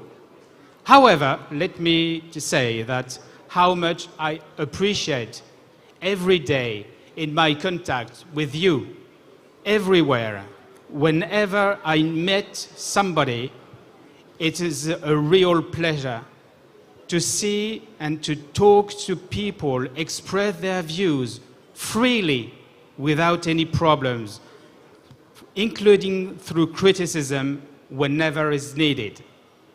This exercise of freedom of thought and speech is a prerequisite for the development of democratic institutions.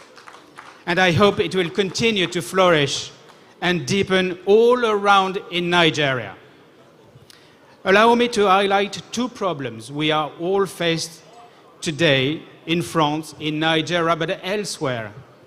Firstly, the temptation that currently pervades some quarters of public opinions all over the world to believe that democratic regimes are less effective than others, whether in terms of security or economic.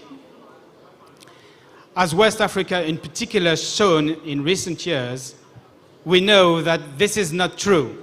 We know that authoritarian regimes become obsessed with self-preservation, fighting for themselves before fighting for the security and well-being of own people. Behind the promise of authoritarian efficiency usually lurk the interest of certain individuals and not those of the masses. Secondly, the need to build safe information spaces for everyone, in which citizens can access reliable information in the media, on social networks and elsewhere. Democracies and electoral processes in particular are under constant attack, especially from authoritarian regimes seeking to destabilize them. France and Nigeria, you know better than me, have not been spared by that.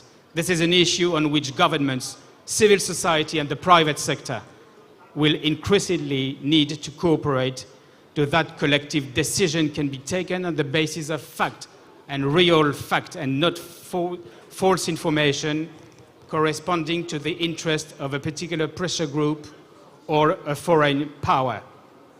On these and other issues, I look forward to working in the future to strengthen cooperation between the French, the Nigerian governments, in the private and in the civil society. Long live to democracy, long live to Nigeria, and long live to the people of Nigeria. Thank you. To all people of Lagos State and all of Nigeria on 25 years of democracy. Congratulations. And thank you, Honorable Speaker, Dr. Madushiru Obasa, for your kind invitation to my wife and myself. And thank you very much for this wonderful gathering with so many lively Nigerians. There is actually, this year in 2024, an interesting parallel between Nigeria and Germany. You are celebrating now 25 years of democracy. We are celebrating right now 75 years of democracy under the basic law, as we call our constitution that was set up in 1949 after the horrors of the Nazi regime and the Second World War. So it's a clear parallel.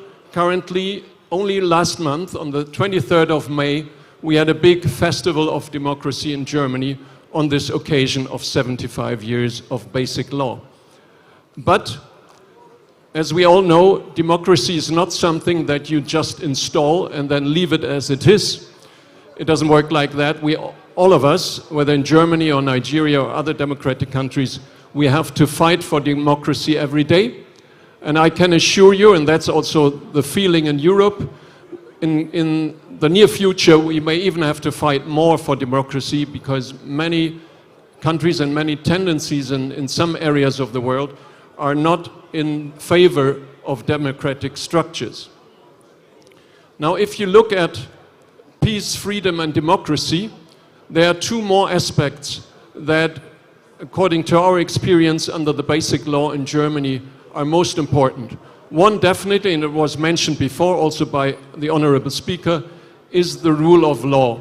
Without the rule of law in your own democratic system, there is no fair participation and fair compromise wherever it is needed in your state structures. The other point I'd like to highlight is the social state, as we call it. Many also call it welfare state, but I don't like this word of welfare state because it sounds like charity. But it's not about charity, it's about economic and social participation, also of the weaker parts of your own population. And that's an ongoing challenge, I think, both in Nigeria and Germany. Now, let me mention two more aspects. One is the freedom of opinion, also a cornerstone in any democratic system. And here I was really happy to experience when I came to Lagos that there are many, not only media, free media about expressing opinions, but also many individuals don't mind expressing their own opinion. And when you had elections, your elections last year, I had a special guest, an internal inspector from our Foreign Office, and I invited him to a dinner with Nigerians, and immediately there were at least 3 different opinions at the table on the elections. So that's a good expression of the freedom of opinion in your country. But we have to be sure that when there are different opinions or complaints by citizens, that they are heard also by politicians. And that's an issue in our democracies that it's not always paid enough attention to. Let me just give you one example from Germany. Only last Sunday, we had the European elections also in Germany, in all EU member states. And in Germany, in parts of Germany, a rather radical party won a majority because the other parties didn't listen to the citizens. And that's a classical example where it's not just needed to have freedom of opinion, but also to listen to the different opinions amongst the people to realize what politicians have to do. My last aspect I'd like to highlight, which was also highlighted in the keynote speak before, is federalism. You may know that's another parallel between Germany and Nigeria. Germany is also a federal republic with the same layers, municipal, state, and federal level. And again, it's something where we have very good experience with because it's also a very healthy competition amongst states. You have even 36, Germany has 16 states, but still there's a lot of competition going on between the states, and that's a healthy issue. And I'd like to encourage you to even look for more federal aspects. As was mentioned before, a good example is this Electricity Act 2023, because it gives the chance to states, to individual states in the federal system, also to work on their own energy policies. And I would like to encourage you in this also with an example from Germany to close on the issue that is also very close to Nigeria's heart, the energy situation. When Germany started its energy transition about 25 years ago from mostly coal-based power plants to renewables, we also gained through a lot of decentralization, meaning having also the federal level, the state level and the municipal level involved. And this led within 20 years to a real revolution if you look at who is producing power in Germany. The example is that when we started the energy transition, about 300 huge power plants, coal or gas-based, were producing electricity in Germany. Today it's not 300 big utilities, it's about 2 million electricity producers, because each farmer with wind power on his or her land, and everybody, every village producing solar energy or biomass is feeding the grid and is an energy producer. So let me encourage you in going on with in improving your federal structures further, and let me congratulate you once again to 25 years of democracy. Best wishes from Germany for the next 25 years of Nigerian democracy. Thank you. And let me begin by paying my respect and compliments to all of you, but most importantly, to all the women in the building, led by our own Mrs. Ibichoke Sanwo-Olu. Can we say a shout out to all the women in the building? Because without us, there'll be no nation. And without us, you won't be here. So thank you very much. Now, talking about women in nation building, and in the last 25 years of democracy, I'll be very brief. As women, first and foremost, who are we? What are our characteristics as women? I was in UN Beijing conference, and women, we are the heartbeat of the family. And the family, of course, is the cornerstone of the society. So we are the cornerstone of creativity, determination, and peace. And in particular, the Nigerian woman is described as brilliant, intelligent, hardworking, beautiful, has a lot of energy, and we are the best anywhere in the world. Nigerian women. The men are not clapping. The men are not clapping. So as mothers, as women, 25 years of democracy in Nigeria, how has Nigeria fared? Unfortunately, we've done not too well. When I was in parliament, we were about, I think, 27. Today, they are less than 9. The Lagos House of Assembly used to be, I think, 7. Today, they are 4. Nigeria today is at the lowest rung of the ladder in Africa. The lowest. rung of the ladder in Africa. So I think 4.4% in the national, in the state, 3.6% at the state level. We have not done very well. And I think we have to do better. And what should we do about this? We are here, Mr. Speaker. Yeah, thank you for me. We are here, Mr. Speaker. I think the Parliament should be able to look at some legislation. It's not easy. We're not saying we want a free ride, but let's have a level playing field. That's what we're asking for. Mr. Speaker is saying, ha. The women, you are not clapping for ourselves, though. Political parties. Where's our chairman? Cornelius, Pastor, let us see your face. Please stand up. You have to be intentional about supporting women. It's not just about collecting free form. You have to be intentional. Give us a level playing field. We have women that are qualified, educated, and if you say any position, we have women that can fill those positions anywhere in this Nigeria.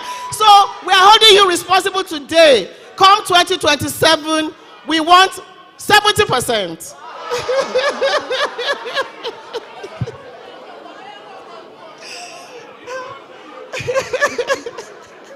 But you know why it may happen? Let me tell you why it may happen. When I was in Parliament, Lagos had 3 women. And who was our leader then? Asiwaju Bola Ahmed Tinubu. So if Lagos could have 3 women, I think under him we can do much better than we have done. So we're very optimistic.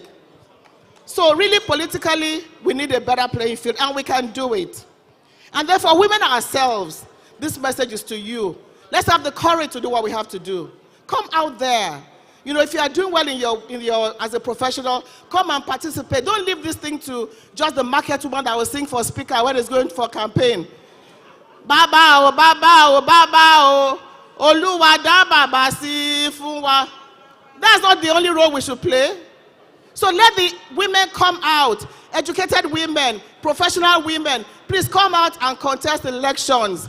Even if you don't contest, participate. It's very important. And I'll tell you as women, and please listen to this. My dear women, if you are not on the table, you will be on the menu. So you had better be on the table. So if you are not on the table, that's what they'll do with you. Just eat you up, and you'll be of no value. So let us ensure that we put our best foot forward and be on the table with all our fantastic men. Then as mothers ourselves, 25 years of democracy, what values are we imparting on our children? So while we go into politics, while we excel in what we do, as mothers, the values are very important. I just came back from Accra, Ghana this morning. We've brought back 11 girls trafficked to Ghana. Yeah, but you know the sad part? Some of them, their mothers were involved in the trafficking. So as mothers, let's know how we're raising our children. Let's raise children to be proud of.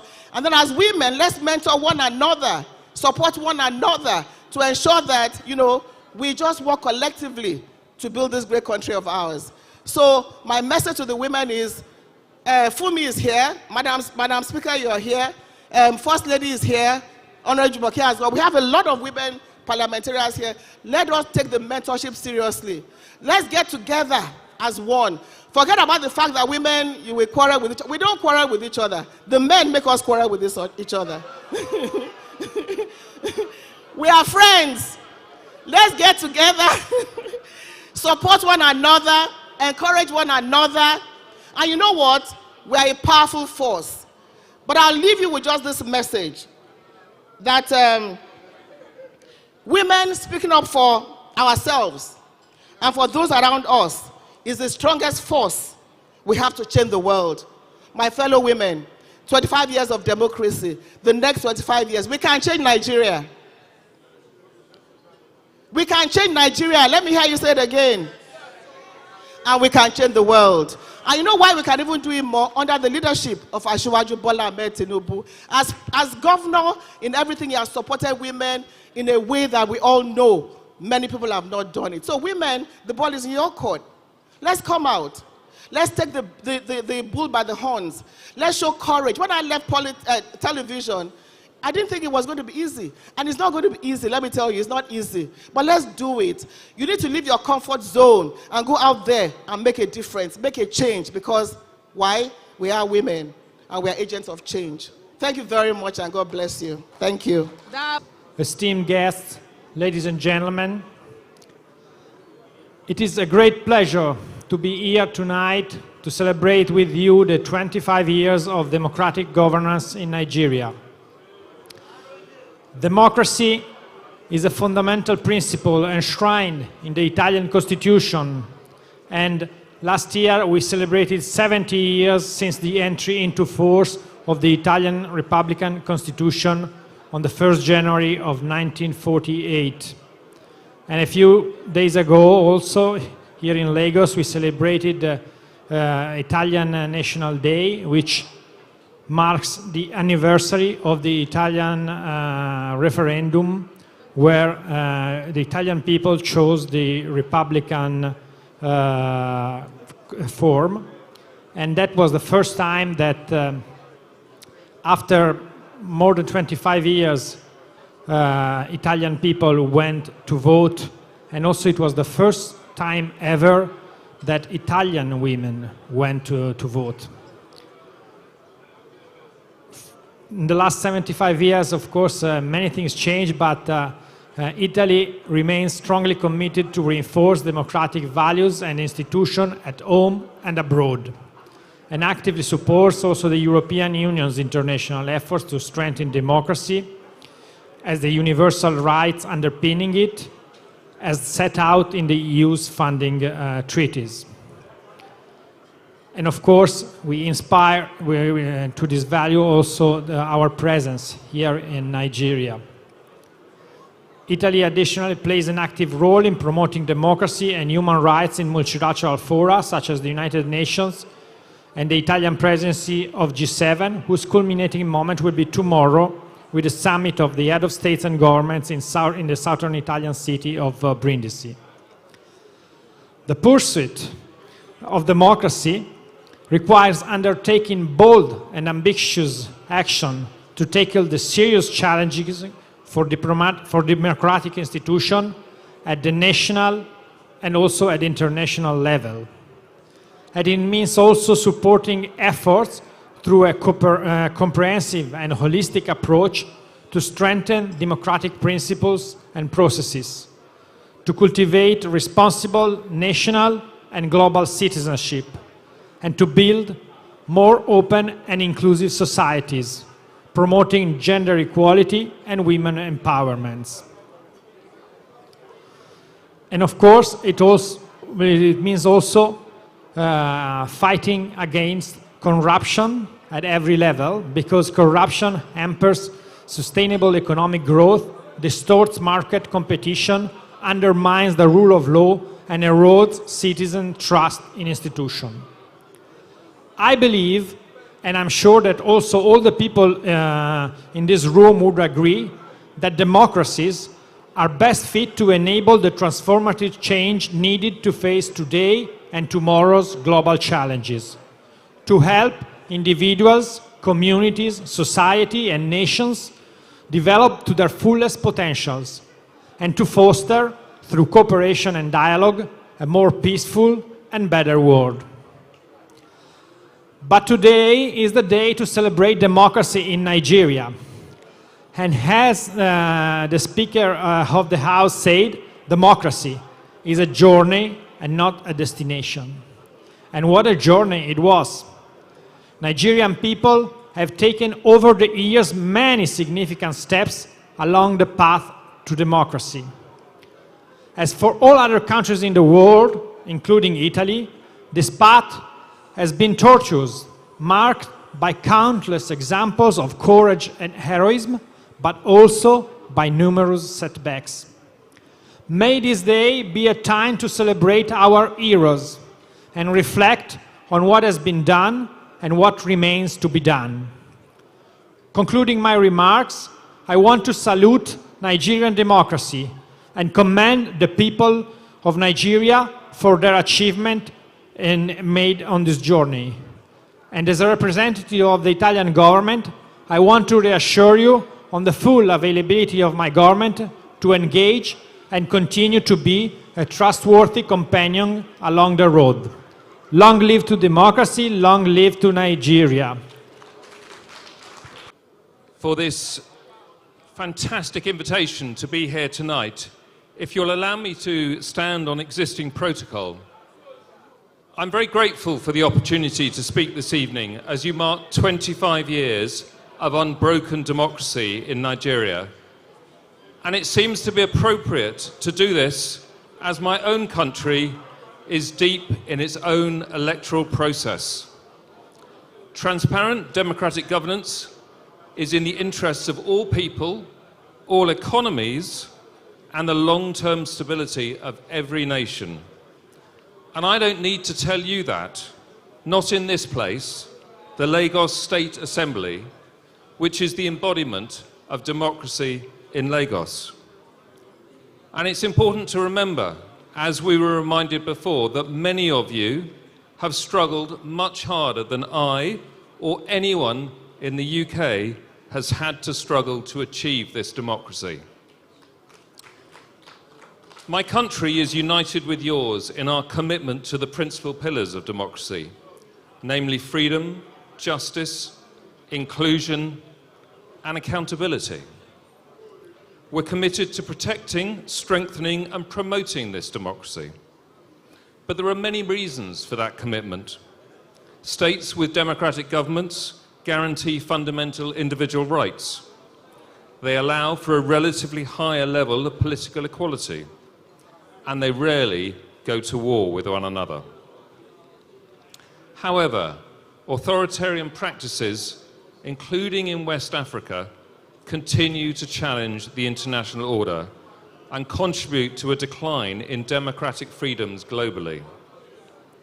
Democratic states face challenges such as foreign threats to our elections and electoral processes, disinformation, and physical and cyber threats to our democratic institutions and to those who represent them. So in these challenging times, it is important that we support each other in our shared commitment to democracy. Through initiatives led by Nigerian partners, the UK has worked to support the strengthening of electoral systems. However, we all know that democracy is not just about elections. It is much more about the core institutions that support those elections. And so we have supported the bodies and processes that provide accountability. We have supported parliamentary reforms, we have supported legislative reforms, and we have supported civil society and the media. We're currently working with partners to support efforts to increase women's participation in politics and government, and we heard a powerful speech in favour of that earlier. And we are glad to be part of this journey whenever we are invited to be. And that is critical, because this journey can only be a Nigerian journey. Nigerian voters have displayed resilience and resolve to have their voices heard through ballot. And I'm sure you rightly share a pride in that. Problems and differences are better addressed through the ballot. Local governments play a pivotal role in delivering the democratic will of the people. As this institution proves, state assemblies in Nigeria are legislative powerhouses, essential for enacting laws and policies at the state level for the welfare of Nigerians.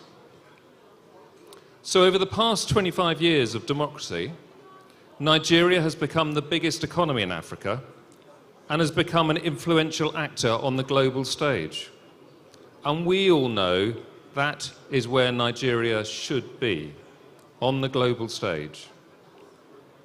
Nigeria's democratic resilience and significant influence in West Africa can serve as an example to other nations seeking to strengthen and protect their own democracies. Coups and conflicts in the Sahel and West Africa have resulted in democratic regression in the region, reversing economic and political progress. This poses a major risk to the stability, security, and success of Africa as a whole. 2024 is taking shape as the year of elections. An estimated 49% of the global population will head to the polls to vote in national elections of at least 64 countries. We must, and I believe we do, stand united in our belief that democracy delivers accountability for governments, voice for citizens, as well as long-term stability and development. So, congratulations on 25 years of unbroken democracy in Nigeria, but as importantly, congratulations to each of the elected officials in this room. We know the burden of holding elected office, the responsibility that you have chosen to take on, the responsibility that your electors have placed on you. And congratulations to the others here, those who play their proper role in holding the representatives to account, and those who play a role in informing the electorate. That 25 years of unbroken democracy is as much part of your achievement as it is of the elected representatives. So the UK looks forward to partnering with Lagos State and Nigeria for the next 25 years and beyond. Thank you. Some honor. Members of Lagos State House of Assembly, I thank you for allowing me to be on this podium, sharing podium with several egghead diplomats and all the other ones. I am grateful. What I'm asked to do here is to tell a story, give a lecture, and analyze the situation within the last form. It has no meaning. Kratos, Demos Kratos, Latin, I think, or nationalized Greek, was grafted together to give us what is now democracy. Meaning that the people are the object and subject of what true practice of democracy should be. The people should be the ones that will be controlling the affairs of their lives through their freely elected representative, which the parliament is supposed to be. Because in some cases, even the parliament are dictated to. It happens in the days of Obasanjo, when members of the House of Assembly will be harassed or rounded up, taken to a remote place, given an instruction that their governor should be impeached, and the governor will stand impeached. It happens in about 2 or 3 cases. That was not democracy. If democracy were to be what it's supposed to be a government that satisfies the needs of majority of the people. And that is why when they say majority will always have their way, even when the minority have their say.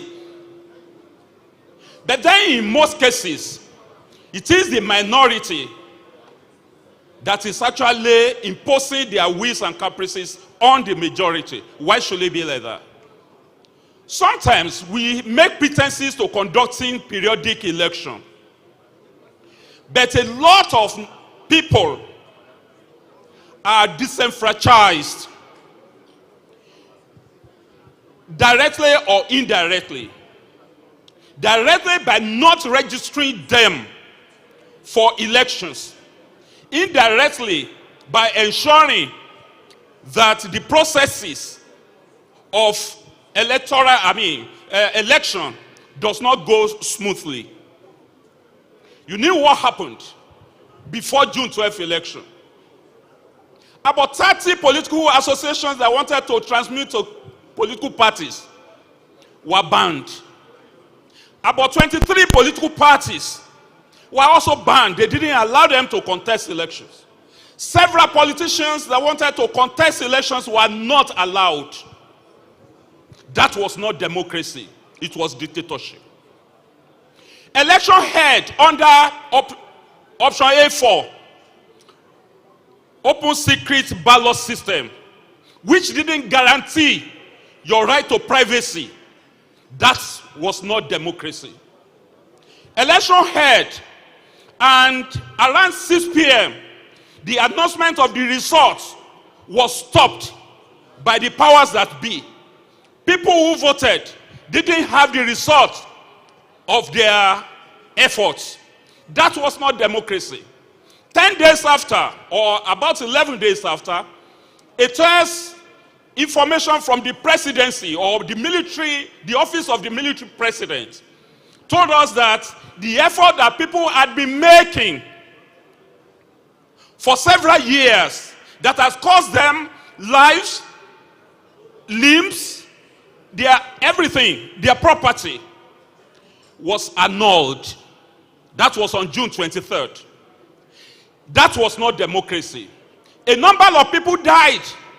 Kudirat Abiola was shot dead around here in 1996, June 4. His husband died 2 years later, July 7. Par Alfred Iwane was murdered in cold blood. No explanation has been altered till today. Organizations, civil society activists were harassed into silence or sent to exile or sent to the world beyond. Some journalists, even when they wrote things that were true, were also harassed, arrested, not prosecuted for any offense. Some of them were actually sent to the world beyond. Bagadakato, in whose name the press center in the seat of power here was bombed somewhere, I mean, in a part of Nigeria, in the northern part of Nigeria. That was not democracy. The bottom line is that all the flurry of activities that preceded June 12th election was not democratic. What happened on the day of that election was also not democratic before, because we voted under the fear that if we didn't vote, the military will prolong their stay, and we voted for an election the way the military actually wanted. I tell you, Abiola was an indiscriminate philanthropist and was well known all over the world. He was the pillar of sports in Africa. He also fought for reparations. Those are the things that endeared him into the heart of the people. He campaigned under the slogan, Hope 93, and the mantra, Farewell to Poverty. That endeared him to the mind of the people and set jitters down the spine of the military that if Abiola should ascend the power, it's not going to allow them to have a say or maybe to dictate to the government on how they should operate.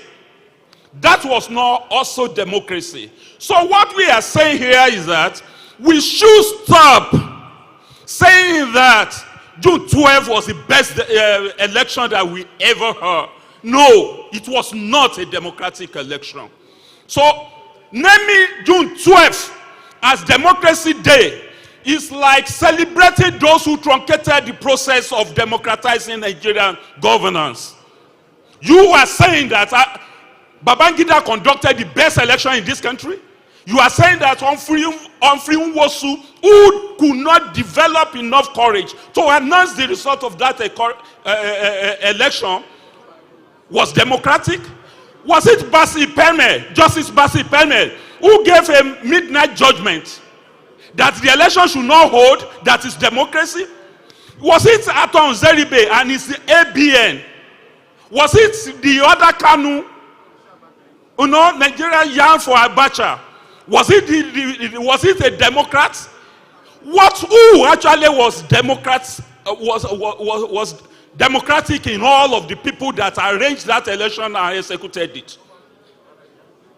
Then was it Babangida or the annulment of that election that was democratic? Was it the killing of Abiola on July 7, 19? You have spoken for us. You can still speak for us. Put all the processes in place. Let June 12 follow the path of Martin Luther King Jr. Day in America in January. Make June 12 Basharun MKO Abiola Day. Because if June 12 didn't happen, we won't know what we lose without democracy. Now, I am telling us, this man is harassing me, please protect me. Now, a lot of things could have happened. The reason why Nigerian military has not struck is because of what they witnessed when Babangida held us by the jugular. We didn't give him rest until he was forced to step aside. He put Shonekan to succeed him. Justice Dolapo Akinsoya declared interim national government that Babangida used as a face-saving something. Illegal. And Abacha rode on the back of that. Take over from Shonekan. Abacha also ruled us with iron fist. Of course, African things happened to him. He went to the world beyond unexpectedly. That is the way things happen. Then we now have Abdul Salam Abubakar, who could not summon enough courage to confront the civil society organizations the way his predecessors did. So we are saying the civil society organization are the voices, the true voices of the people. And that is why we should not muzzle their voices. They should be allowed to operate freely. And for diplomats that have spoken here today, they should find a way of assisting the civil society in Nigeria to be the eyes, mouths, and ears of the people, and be able to put various governments in perpetual check. That is our function, and that is the only way by which democracy can be sustained in Nigeria. Thank you very much. To come to speak to this distinguished House of Assembly audience, to the representatives here present, my fellow diplomats in the audience, standing as always on already existing protocols. It's such an honor to be here with you today as we celebrate Democracy Day in Nigeria. And what a tremendous and appropriate location to do so. This legislature, the branch of government that dictators and despots fear because it's where so much of the people's work gets done, is such a fitting location for this kind of gathering. That balance of power, checks and balances, refereed by a justice system and the rule of law, whose strengthening was certainly solidified in 1999. So many people, sung and unsung, have had a hand in Nigeria's democratic story and in the return to democracy in 1999 that we celebrate today. As a historian, I know, and I know that Speaker Obasa shares the idea, that democracy is a continuous work of generations, a process and not an endpoint. Clearly, the Bellos and Ezequiels and Awolowos and the Abiolas are fundamental to the telling of this story, as too are the countless civil society groups, media outlets, activists, and journalists who played pivotal roles in advocating for democracy, human rights, and good governance in Nigeria over the span of generations.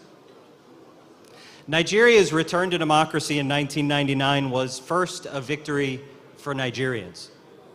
It restored fundamental rights and freedoms, allowed them to participate in the process, express their opinions, hold their leaders accountable. It gave voice to the voiceless, hope to the hopeless, and power to the powerless. In a country as diverse and complex as Nigeria, democracy has become that common thread that binds it together, the people together, transcending the ethnic, the religious, the regional divides. But Nigeria's return to democracy was also a triumph for Africa. As the most populous country on the continent, Nigeria's embrace of democracy sends a powerful message to other nations that democracy is both possible and essential for progress and prosperity. It inspires democratic movements across Africa and reaffirms the continent's commitment to that democratic governance. But I also have to say that Nigeria's return to democracy in 1999 was also a triumph for the world. As a power with significant and economic and geopolitical influence, Nigeria's stability is critical for peace and development in Africa and beyond. Democratic systems are less susceptible to extremism, instability, and conflict, and provide a framework for resolving disputes peacefully and fostering social cohesion. And given trends in the region that some of the speakers before me have mentioned, Nigeria stands tall as a beacon, showing the way for how diverse peoples can come together and ensure freedom for all. That freedom in Nigeria has opened the doors to the possibilities of economic growth and development. Democracy enables entrepreneurship, investment, innovation, economic diversification, and job creation. By promoting transparency, accountability, and the rule of law, democracy also fosters an atmosphere of trust and confidence. When effectively implemented, attracting investment that brings prosperity and the well-being of the broader public with it. I have called Nigeria my home now for 2 years and have been an eyewitness to democracy in action. I have observed firsthand every election that has taken place during my time here, traveling to Ibadan, to Uyo, and to Yenagoa to observe elections in 2023 that marked more milestones in Nigeria's democratic path. With tensions running high and expectations of the public soaring, and despite challenges and obstacles, the Nigerian people turned out to vote, and their votes were counted. And with each competitive election, and now 25 years later, Nigerian democracy continues to grow. And Nigeria has something important to teach the world: how a sprawling land of such diverse peoples can come together and share power in freedom. It's no small feat. And so as we celebrate today, we're not just in any House of Assembly, but it's the Lagos House of Assembly. And so I must also recognize the importance of Lagos State to Nigeria's democracy. As stated, democracy opens doors to economic development, and that evidence is so very much seen clearly right here in Lagos. Lagos is a hub of commerce, culture, and creativity. Its strategic location on the Gulf of Guinea makes it a gateway to the continent and key to global trade and investment. Lagos is critical in Nigeria's quest for economic diversification and social development. And at the epicenter of Nigeria's entertainment industry, Lagos is driving innovation, creativity, and cultural exchange around the world. Lagosians are known for their entrepreneurialism, your hustle, your determination to succeed against all odds.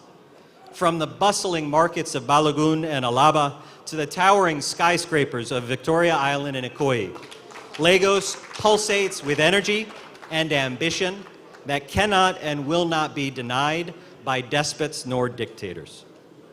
Lagos is also a melting pot of cultures, languages, traditions.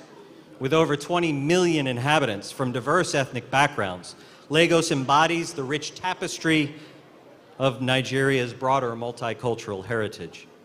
It is a place where Yoruba, Igbo, Hausa, and countless other ethnic groups coexist harmoniously, united by a shared sense of belonging and pride in this place.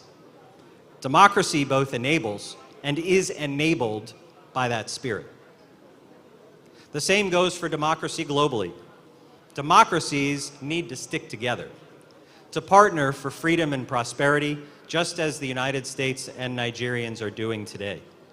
And Nigeria is our natural partner and friend. The United States is investing time, energy, and resources of the American people to support this democracy and see it strengthen over the passage of time. And in the last year, in my time here, we have seen Assistant Secretaries of State, Deputy Secretaries of State and Treasury, and Secretary of State Antony Blinken himself visiting Nigeria and Lagos, and they all had the opportunity during these trips to see what I see every day, the future. The world needs a free and democratic Nigeria, and we all need our friends to help us get democracy right, inclusive, sustainable, that is responsive and accountable to the public to ensure that freedom and prosperity of future generations. And so this year marks a pivotal moment in Nigeria's democracy, the Silver Jubilee. Silver itself is a precious metal valued for its rarity, its beauty, and durability. And that is certainly a way to describe this 25th anniversary of the uninterrupted civilian rule here in Nigeria. And so today we celebrate democracy's beauty and commit to ensure its durability for future generations.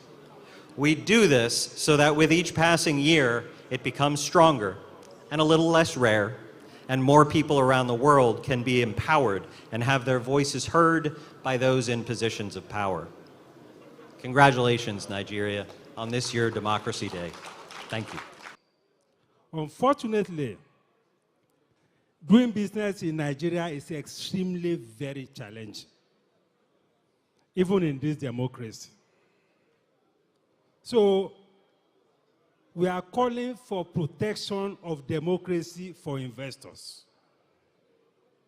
Investors need democratic protection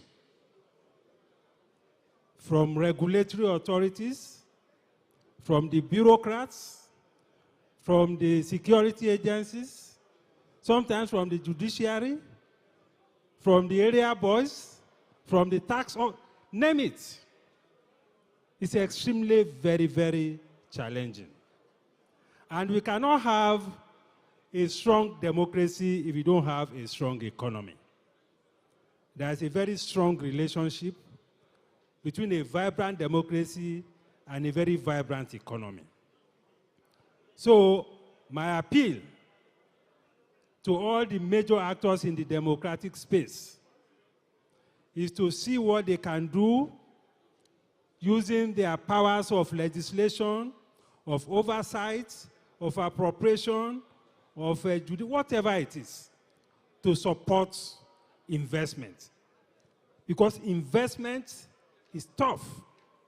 An entrepreneur in Nigeria is like an orphan. You are like an orphan. And that is why we must make this democracy work for the private sector and for investment. And I must also say that we are not having enough interface between the political actors and the investors.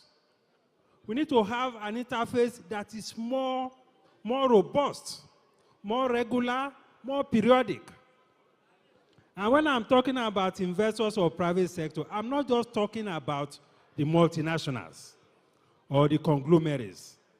I'm talking also about our market women, about our artisans, about our informal sector people. Because this is where the jobs are. The private sector accounts for about 80% of the revenue. They account for over 40% of the, over 80% of the jobs, employment. They are the drivers of innovation and transformation of the economy. But the frustrations are quite enormous. So we need protection to ensure that just as we have child rights, we have women's rights, we have human rights, we should have investors' rights. We should have entrepreneurs' rights legislated. So that when your rights are violated as an entrepreneur, there's a recourse to a legislative support to support you as an entrepreneur. We have seen many investors lost huge amounts of money just because somebody just decides to change a policy overnight. And the policy is taking immediate effect. Not too long ago, somebody took a loan, billions of naira, under the intervention fund of the central bank. He bought equipment, he bought machineries. He has only worked for 6 months. And there was a change of policy that made complete nonsense of that investment. Because the raw materials he was using for the investment was put under import prohibition.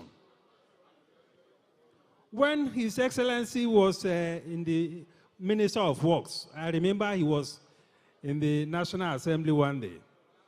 And he was telling the National Assembly Committee on a budget hearing that the total budget of the ministry cannot pay even the contractual arrears. So we have many private sector contractors that are not paid. Some of them for many years. Where will they go to? Can you take government to court? What can you do? Then you have regulators. Regulators are like emperors. They are the accusers, they are the judge. We need protection in all of these things. Because without the private sector, there is very little we can do by way of promoting our democracy. And listening to the president's speech this morning, the president spoke about 2 variants of democracy. He talked about political democracy. He talked about economic democracy. And that is a very, very powerful statement. And the importance of this second leg of democracy is about having due regard for investors in the economy. Building an economy that is inclusive, getting the private sector involved in policy making, getting good feedback from them, getting their inputs in the process of regulation and whatever we are doing in order to sustain the confidence of investors in this economy. And when we are talking about investors, we are not just talking about foreign investors. We are not just talking about multinationals. We are talking about even the SMEs, the informal sector. We need to bring them on board and give them a sense of ownership in this economy. This is what the president was referring to as having economic democracy. And I think all of us need to take this on board in order to strengthen our democratic institution and our democratic experience. Thank you very much. National Affairs, a professor worth his weight in gold.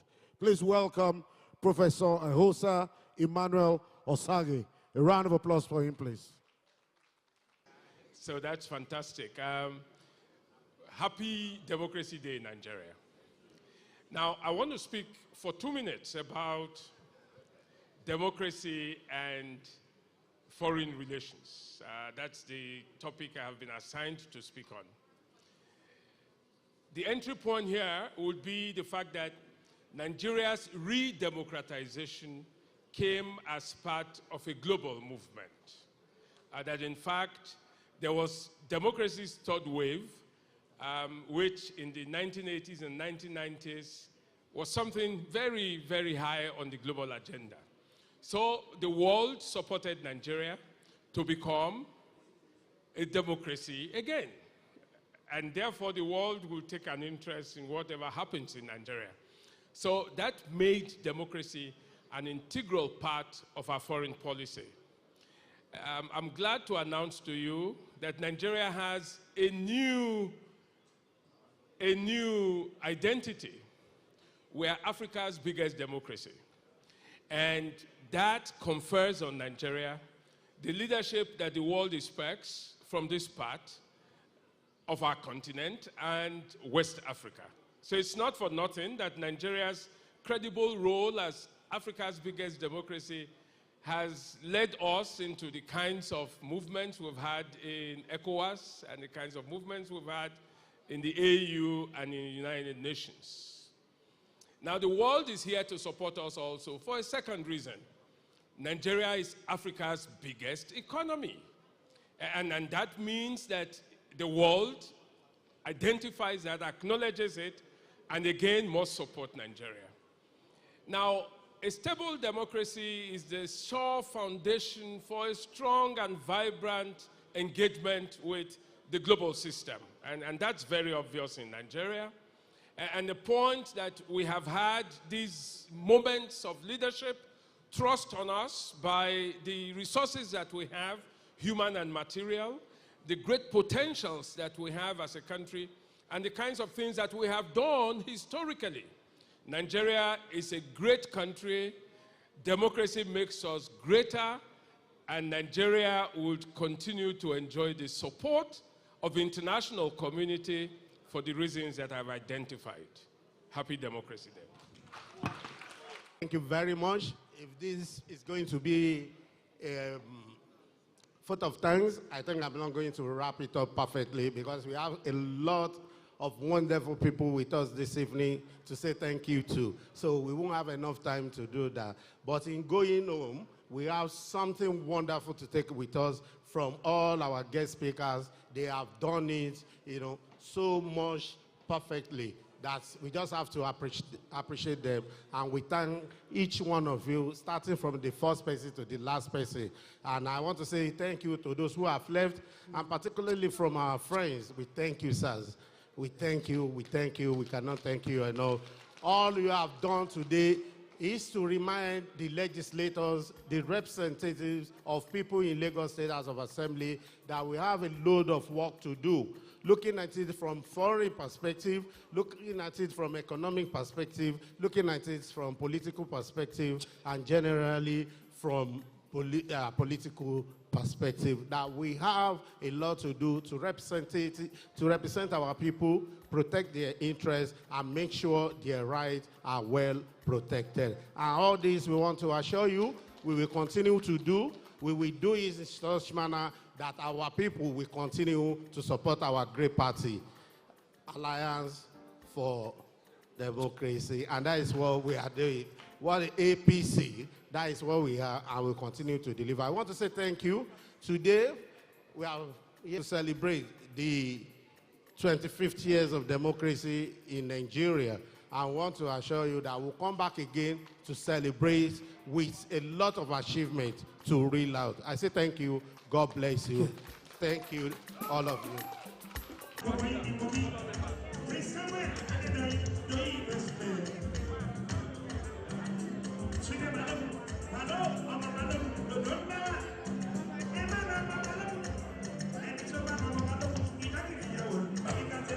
Former members will take last level.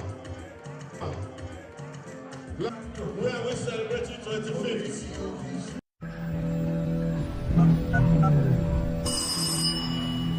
If it not be men we sabi, we no go vote any other person.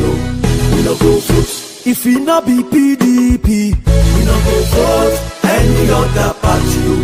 We no go vote. I swear you go down low, man we sabi. Your back better off. Deputy material 1 million yards. He go follow lead us to the prom. Forward ever and go. Mama, if I swear they get we go prosper. Allow we know they go back. I swear you go down low for governor. Sure you go vote for PDP. Oh yes, PDP. Oh yes. God, our Heavenly Father, we have gathered this morning to discuss democracy, governance, and national performance, the mutual relationship. We thank you for bringing us together to deliberate and to discuss on the way forward for our nation. We ask you, Lord, to send your Holy Spirit upon us, especially upon the speakers and the panelists. Fill them with your spirit, inspire them, that through their thoughts and sharing we may be blessed. Lord God, grant them wisdom, understanding, and help them to make great impact through the lecture we are going to deliver today. We ask this through Christ our Lord. We also pray for our dear brother, Prof. Thank you for the gift of him to our world and to our nation. You have used him as an instrument to bring us together to discuss. We ask you, Lord, continue to use him to do great things for our nation. For all those who have gathered this day for this interaction, for this program, we ask you, Lord, to bless us, and that this day may be a day of blessings and good tidings for all of us. May you, O Lord, bless our nation, Nigeria, and her leaders. We ask this through Christ our Lord. In the name of the Father, of the Son, of the Holy Spirit. Amen. Ladies and gentlemen, please welcome Abiodun Koya. I particularly like the hair, it's quite distinct and different. Distinguished guests, it's my honor and privilege to be in Nigeria for holidays, and I heard to witness this day and our dear country. And the song is Lift Up Nigeria. And this song is important to me to tell you that it was divinely given to me in a dream. Seriously. And so I'm going to sing it, and if you've heard it before, I'd love for you to join me in singing it. Multimedia, are we ready? Yeah, go ahead, please. Volume up. We'll lift up Nigeria with my voice. I will lift up Nigeria with my voice. I will shout, sing, and speak of all the glories. I will lift up Nigeria with my voice.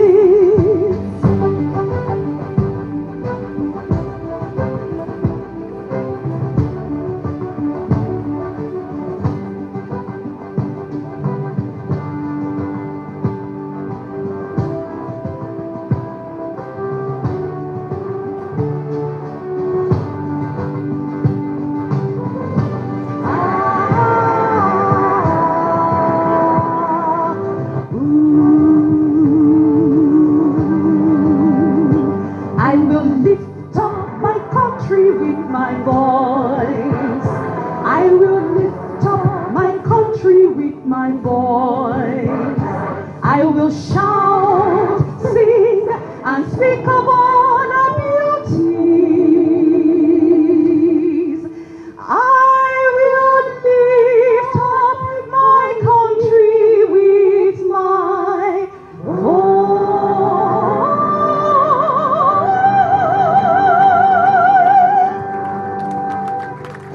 Thank you so very much. In infrastructure and development services, an innovator in planning application. I hope you help us in planning this new Nigeria that we are planning for. He initiated and completed the first geographic information system transportation application in the United States of America and the state of Michigan. So ladies and gentlemen, please a round of applause for him. His co-speaker, she is Dr. Henrietta Owambweze, MSc, MBA, PhD. Is she here? Please a round of applause for her. Okay, if she's not here, we'll continue with the list, and we welcome also the self-made gentleman, Mustafa Inji. Please, you're welcome, sir. He studied chemistry.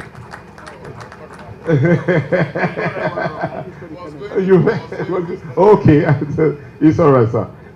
You're welcome. The next person on the panel of discussion is Dr. Lemon A. Ipia, JPCON. Please. You're here. Thank you very much, gentlemen.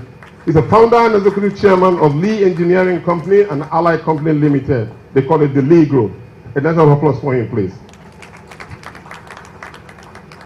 And then we have Dr. Alfred Okegun, who is the founder and group managing director of ACO Group PLC, a diversified company with operations spanning maintenance, engineering, support services, marine logistics. We have brilliant individuals in this country. Please a round of applause for them.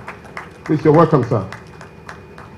Dr. Cosmos Maduka is the next on the list of my co-discussant. If he's here, please, he's on his way. Thank you. The last but not the least is another gentleman, an entrepreneur par excellence, Dr. Mr. Kennedy Tunde, founder of Leaders and Digital Fetish Leaders with operation in Africa and Europe. Ladies and gentlemen, please welcome this fantastic entrepreneur. Welcome, sir.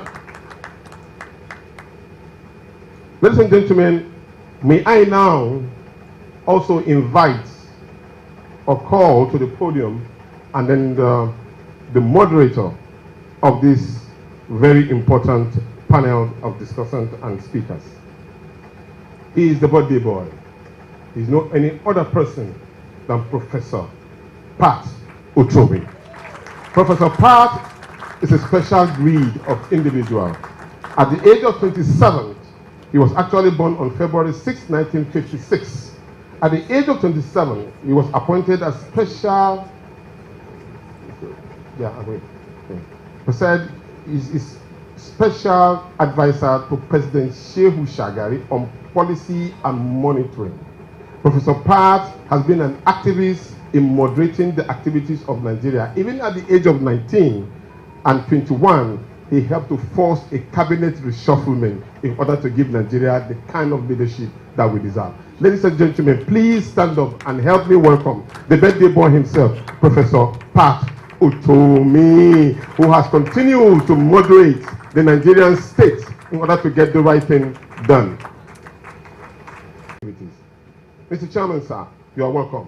Malam Muhammad Hayatu, as I said, a presidential aspirant of the PDP, a gentleman par excellence who has helped in also championing the cause of democracy in Nigeria. You are welcome, sir. I have a small flu, so if you cannot hear me very well, just shout and I'll try to elevate my voice. I would like to formally welcome all of you to this very epoch ceremony. I would like to begin by wishing my very dear bosom friend, Patu Tommy, a very happy birthday and many more happy returns.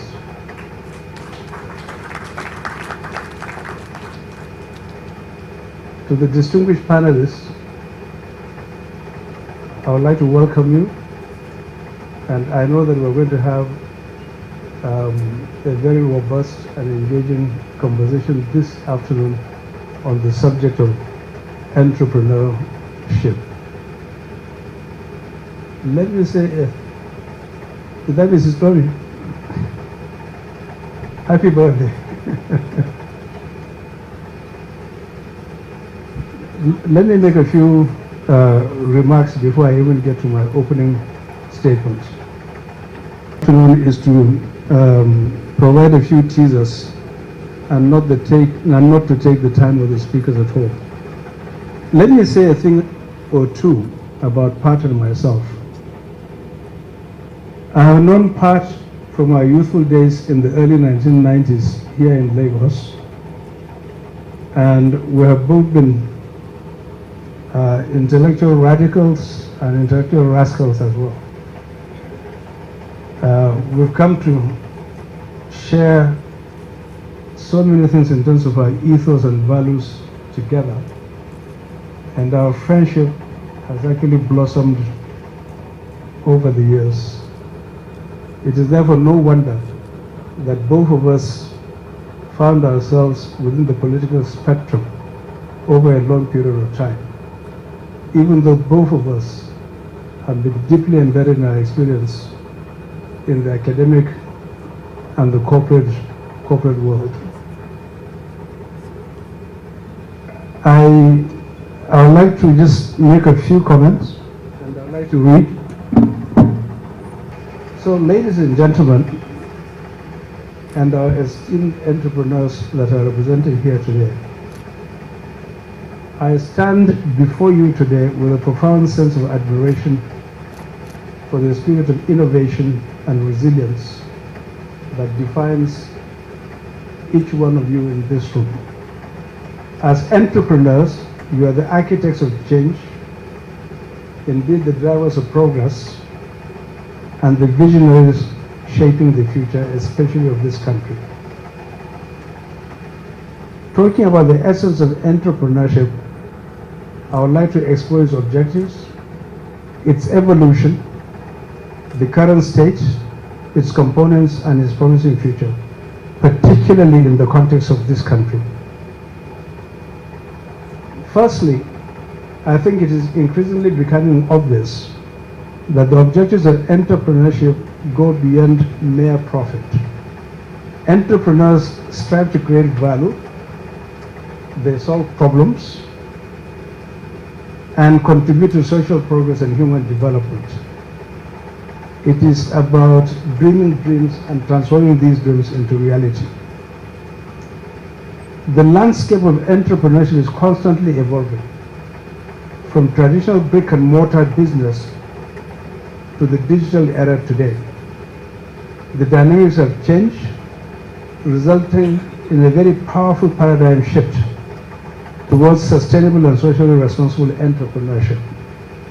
In Nigeria, this evolution is mirrored in the growing emphasis on technology-driven solutions and the rise of socially impactful enterprises. Ladies and gentlemen, today entrepreneurship is a multifaceted concept with various components. It encompasses technological innovation, social entrepreneurship, and the blending of traditional business models with modern approaches. Collaboration, adaptability, and a keen understanding of market trends have become indispensable components of entrepreneurial success. As we take stock of the current state of entrepreneurship, Nigeria stands at the crossroads of immense potential.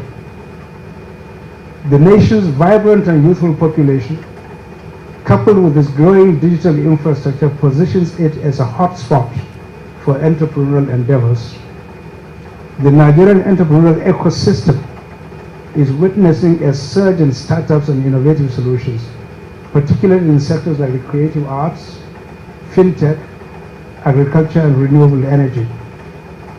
However, with great potential, of course, comes great responsibilities and challenges. Entrepreneurs in Nigeria face many issues such as access to capital, massive amount of corruption and toll gates, regulatory hurdles, and major infrastructural limitations. Their success hinges on navigating these challenges with creativity and resilience. I know of no other set of people, and I've traveled around the world, confronted with these set of challenges that have been able to prevail and still make their businesses successful.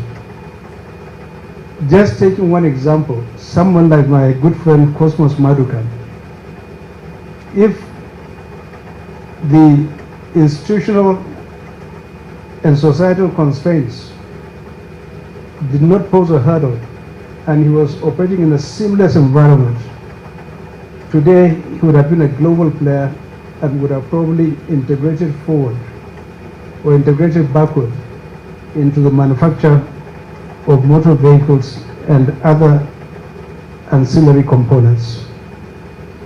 Therefore, collaborative efforts between the government, the private sector, even the civil society and educational institutions are crucial to fostering an environment conducive to entrepreneurial success. Looking forward, the trajectory of entrepreneurship in Nigeria is promising. With an increasing focus on education, mentorship programs, and a supportive ecosystem, we can anticipate a surge in successful ventures. The fusion of technology and entrepreneurship will play a pivotal role in shaping the future landscape, offering opportunities for growth and impact. In conclusion, the journey of entrepreneurship is a dynamic and transformative one. As we navigate the evolving landscape, let us remain committed to our objectives, embrace innovation, and collectively overcome the challenges that lie ahead.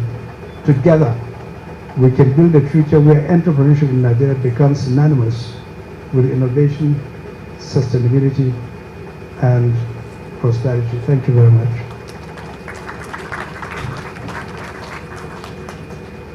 Thank you very, very much.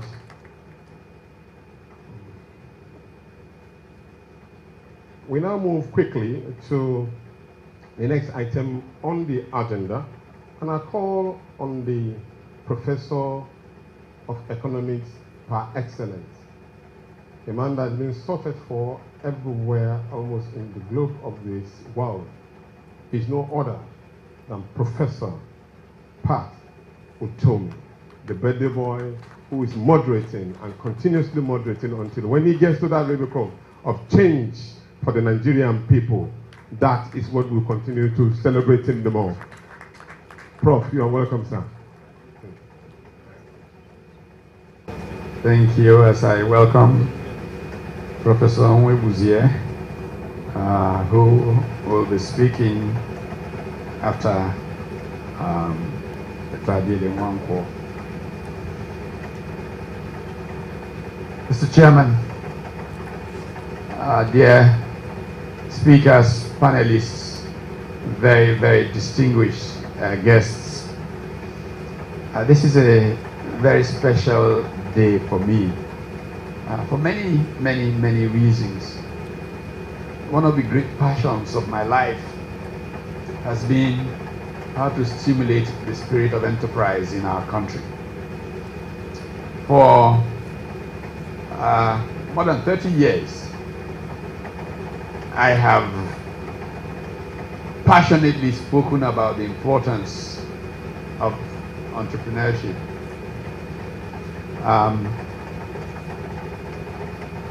Dr. Onwebuzie, who will speak here and will speak to a version of this, will remember that 30 years ago at the Lagos Business School, there was a big debate between my colleagues and I about strategy. It was agreed that we were a general management institution. And I kept saying, yes, we may be a general management institution, but we don't build a country without entrepreneurs and entrepreneurship.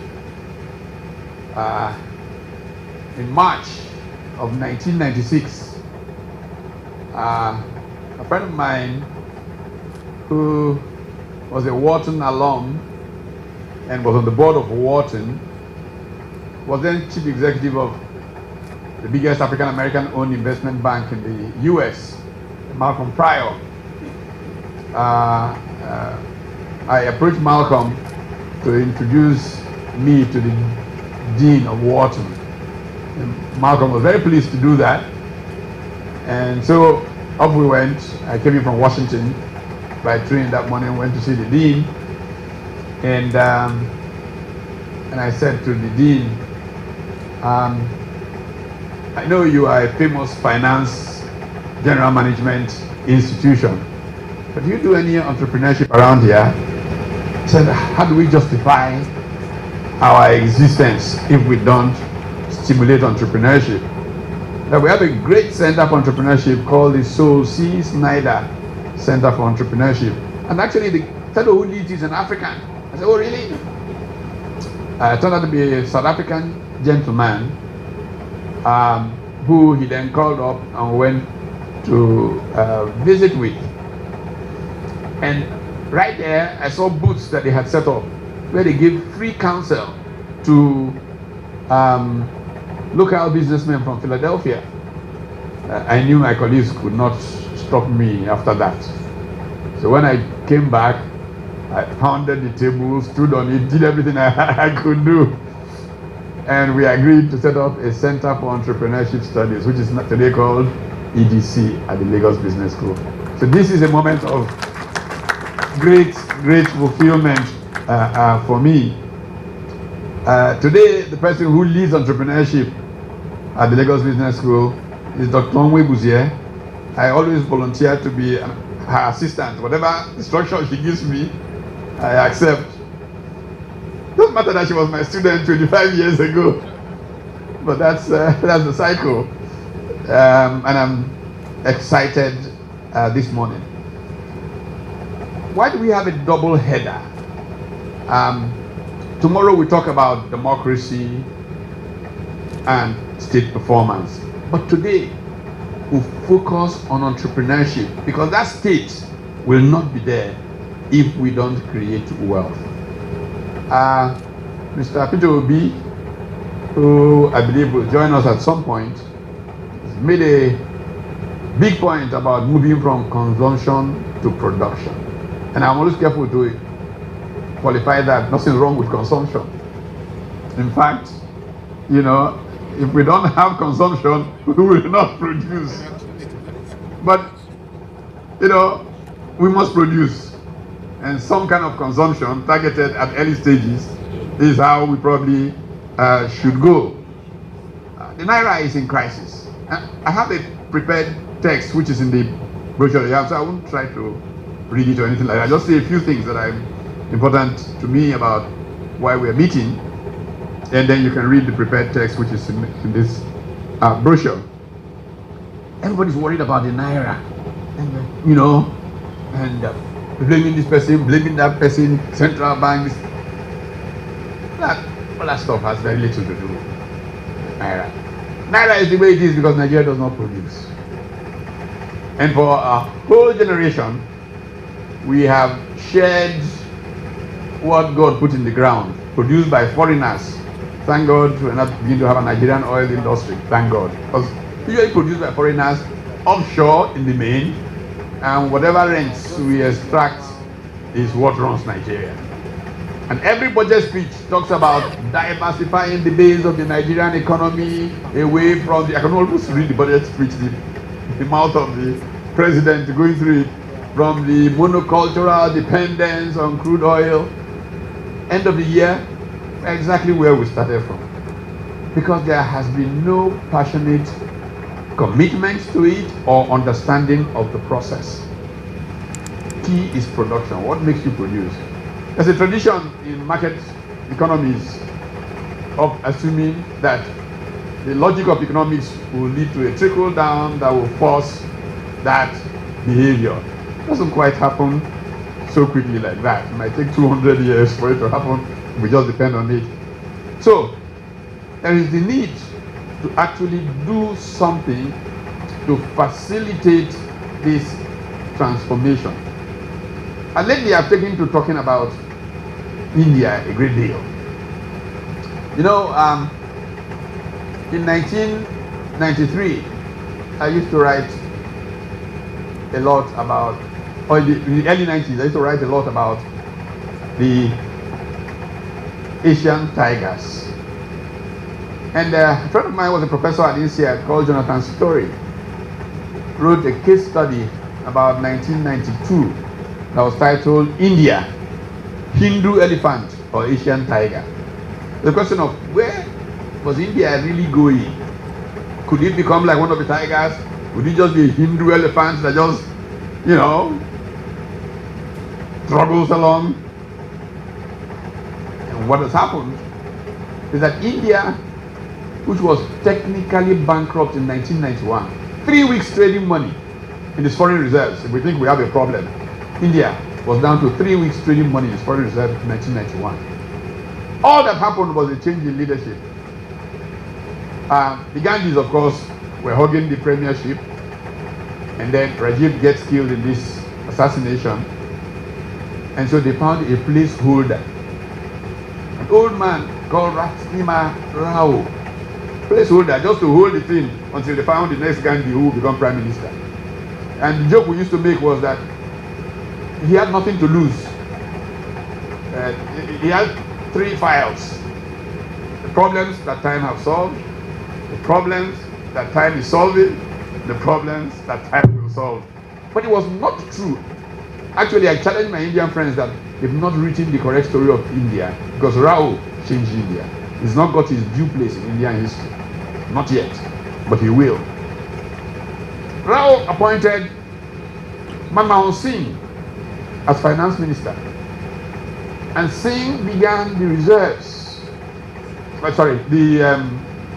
reforms that would change the course of India's history. I don't know if Hetty was in Hetty's class, but I used to make a point about how India's foreign reserves by 1994 were growing at like $1 billion a week. All of that led to the Indian diaspora now becoming very challenged about India's process. And that's why part of the activity today involves what the Nigerian diaspora are doing with us in terms of stimulating entrepreneurship. That is why our keynote is a diaspora person, Dr. Adele Nwankwo, who has done remarkable things in America, but can do even greater things from there for us here. Indian diaspora became that driver. As a business school teacher, I used to, of course, travel frequently, get to the US, try to visit deans of business schools. At a point, several of the deans of the major business schools in America were Indian. You will go to Northwestern and Kellogg, the Dean will not be there. He was always traveling to India. He ended up on the board of Renaissance Industries and all of those. Dean at Wharton was Indian, from everywhere. When Joseph Stiglitz reviewed or rethought globalization and wrote Globalization and Its Discontents, Jagdish Bhagwati at Columbia wrote In Defense of Globalization, because globalization was helping India. Now, the discipline that has entered India since Modi came to power changed everything. Usta Obu, Professor Obu, who is going to be here, should be here shortly, has written a book about development, about his attitude. You know, and Professor Obu makes a point about that attitude, and that's what we're desperate to get to happen in Nigeria, the attitude for development. And my friends, we should be looking at how India changed. What changed in India? When we returned to democracy in 1999, India was a scene of huge violence, political violence everywhere. Today, nobody talks about violence in India anymore. Nigeria, where we didn't have much violence, all that we have is violence. Critical to it all is the failure of entrepreneurship and economic development.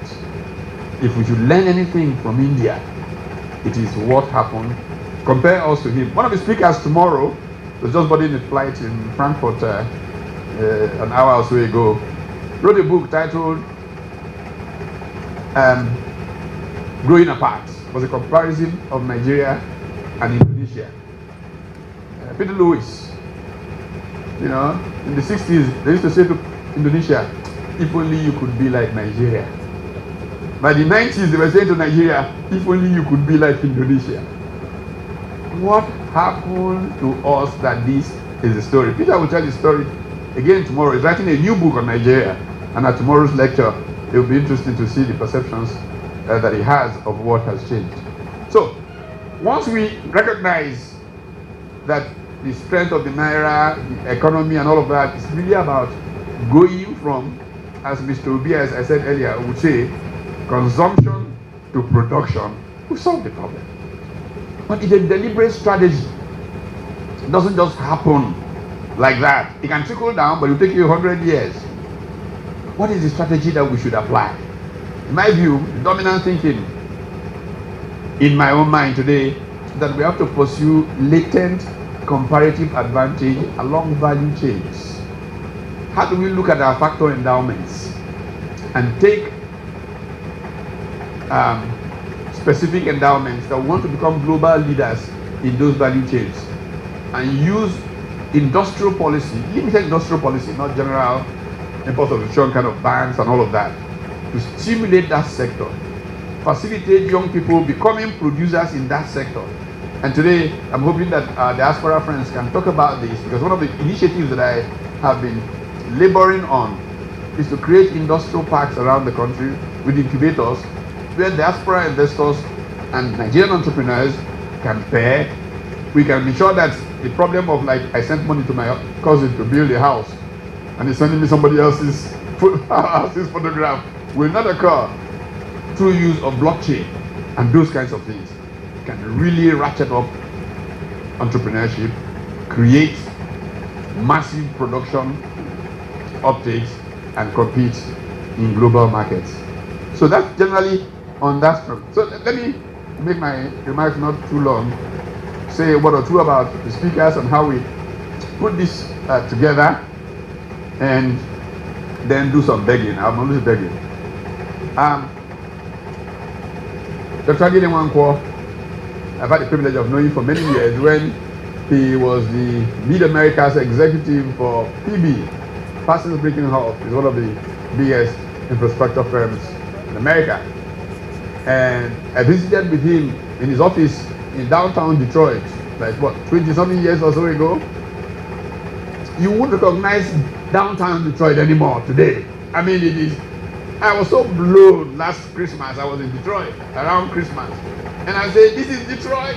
I don't believe it. This Adele here was significantly responsible for it. So we are so excited that Dr. Nwankwo can join us this morning and show us a few things and stimulate some of that interaction that I'm hoping we can between the diaspora and Nigeria to get us going. My colleague and current boss, Dr. Henrietta Onwebuzie, has been doing a lot around apprenticeship, entrepreneurship. And most of the knowledge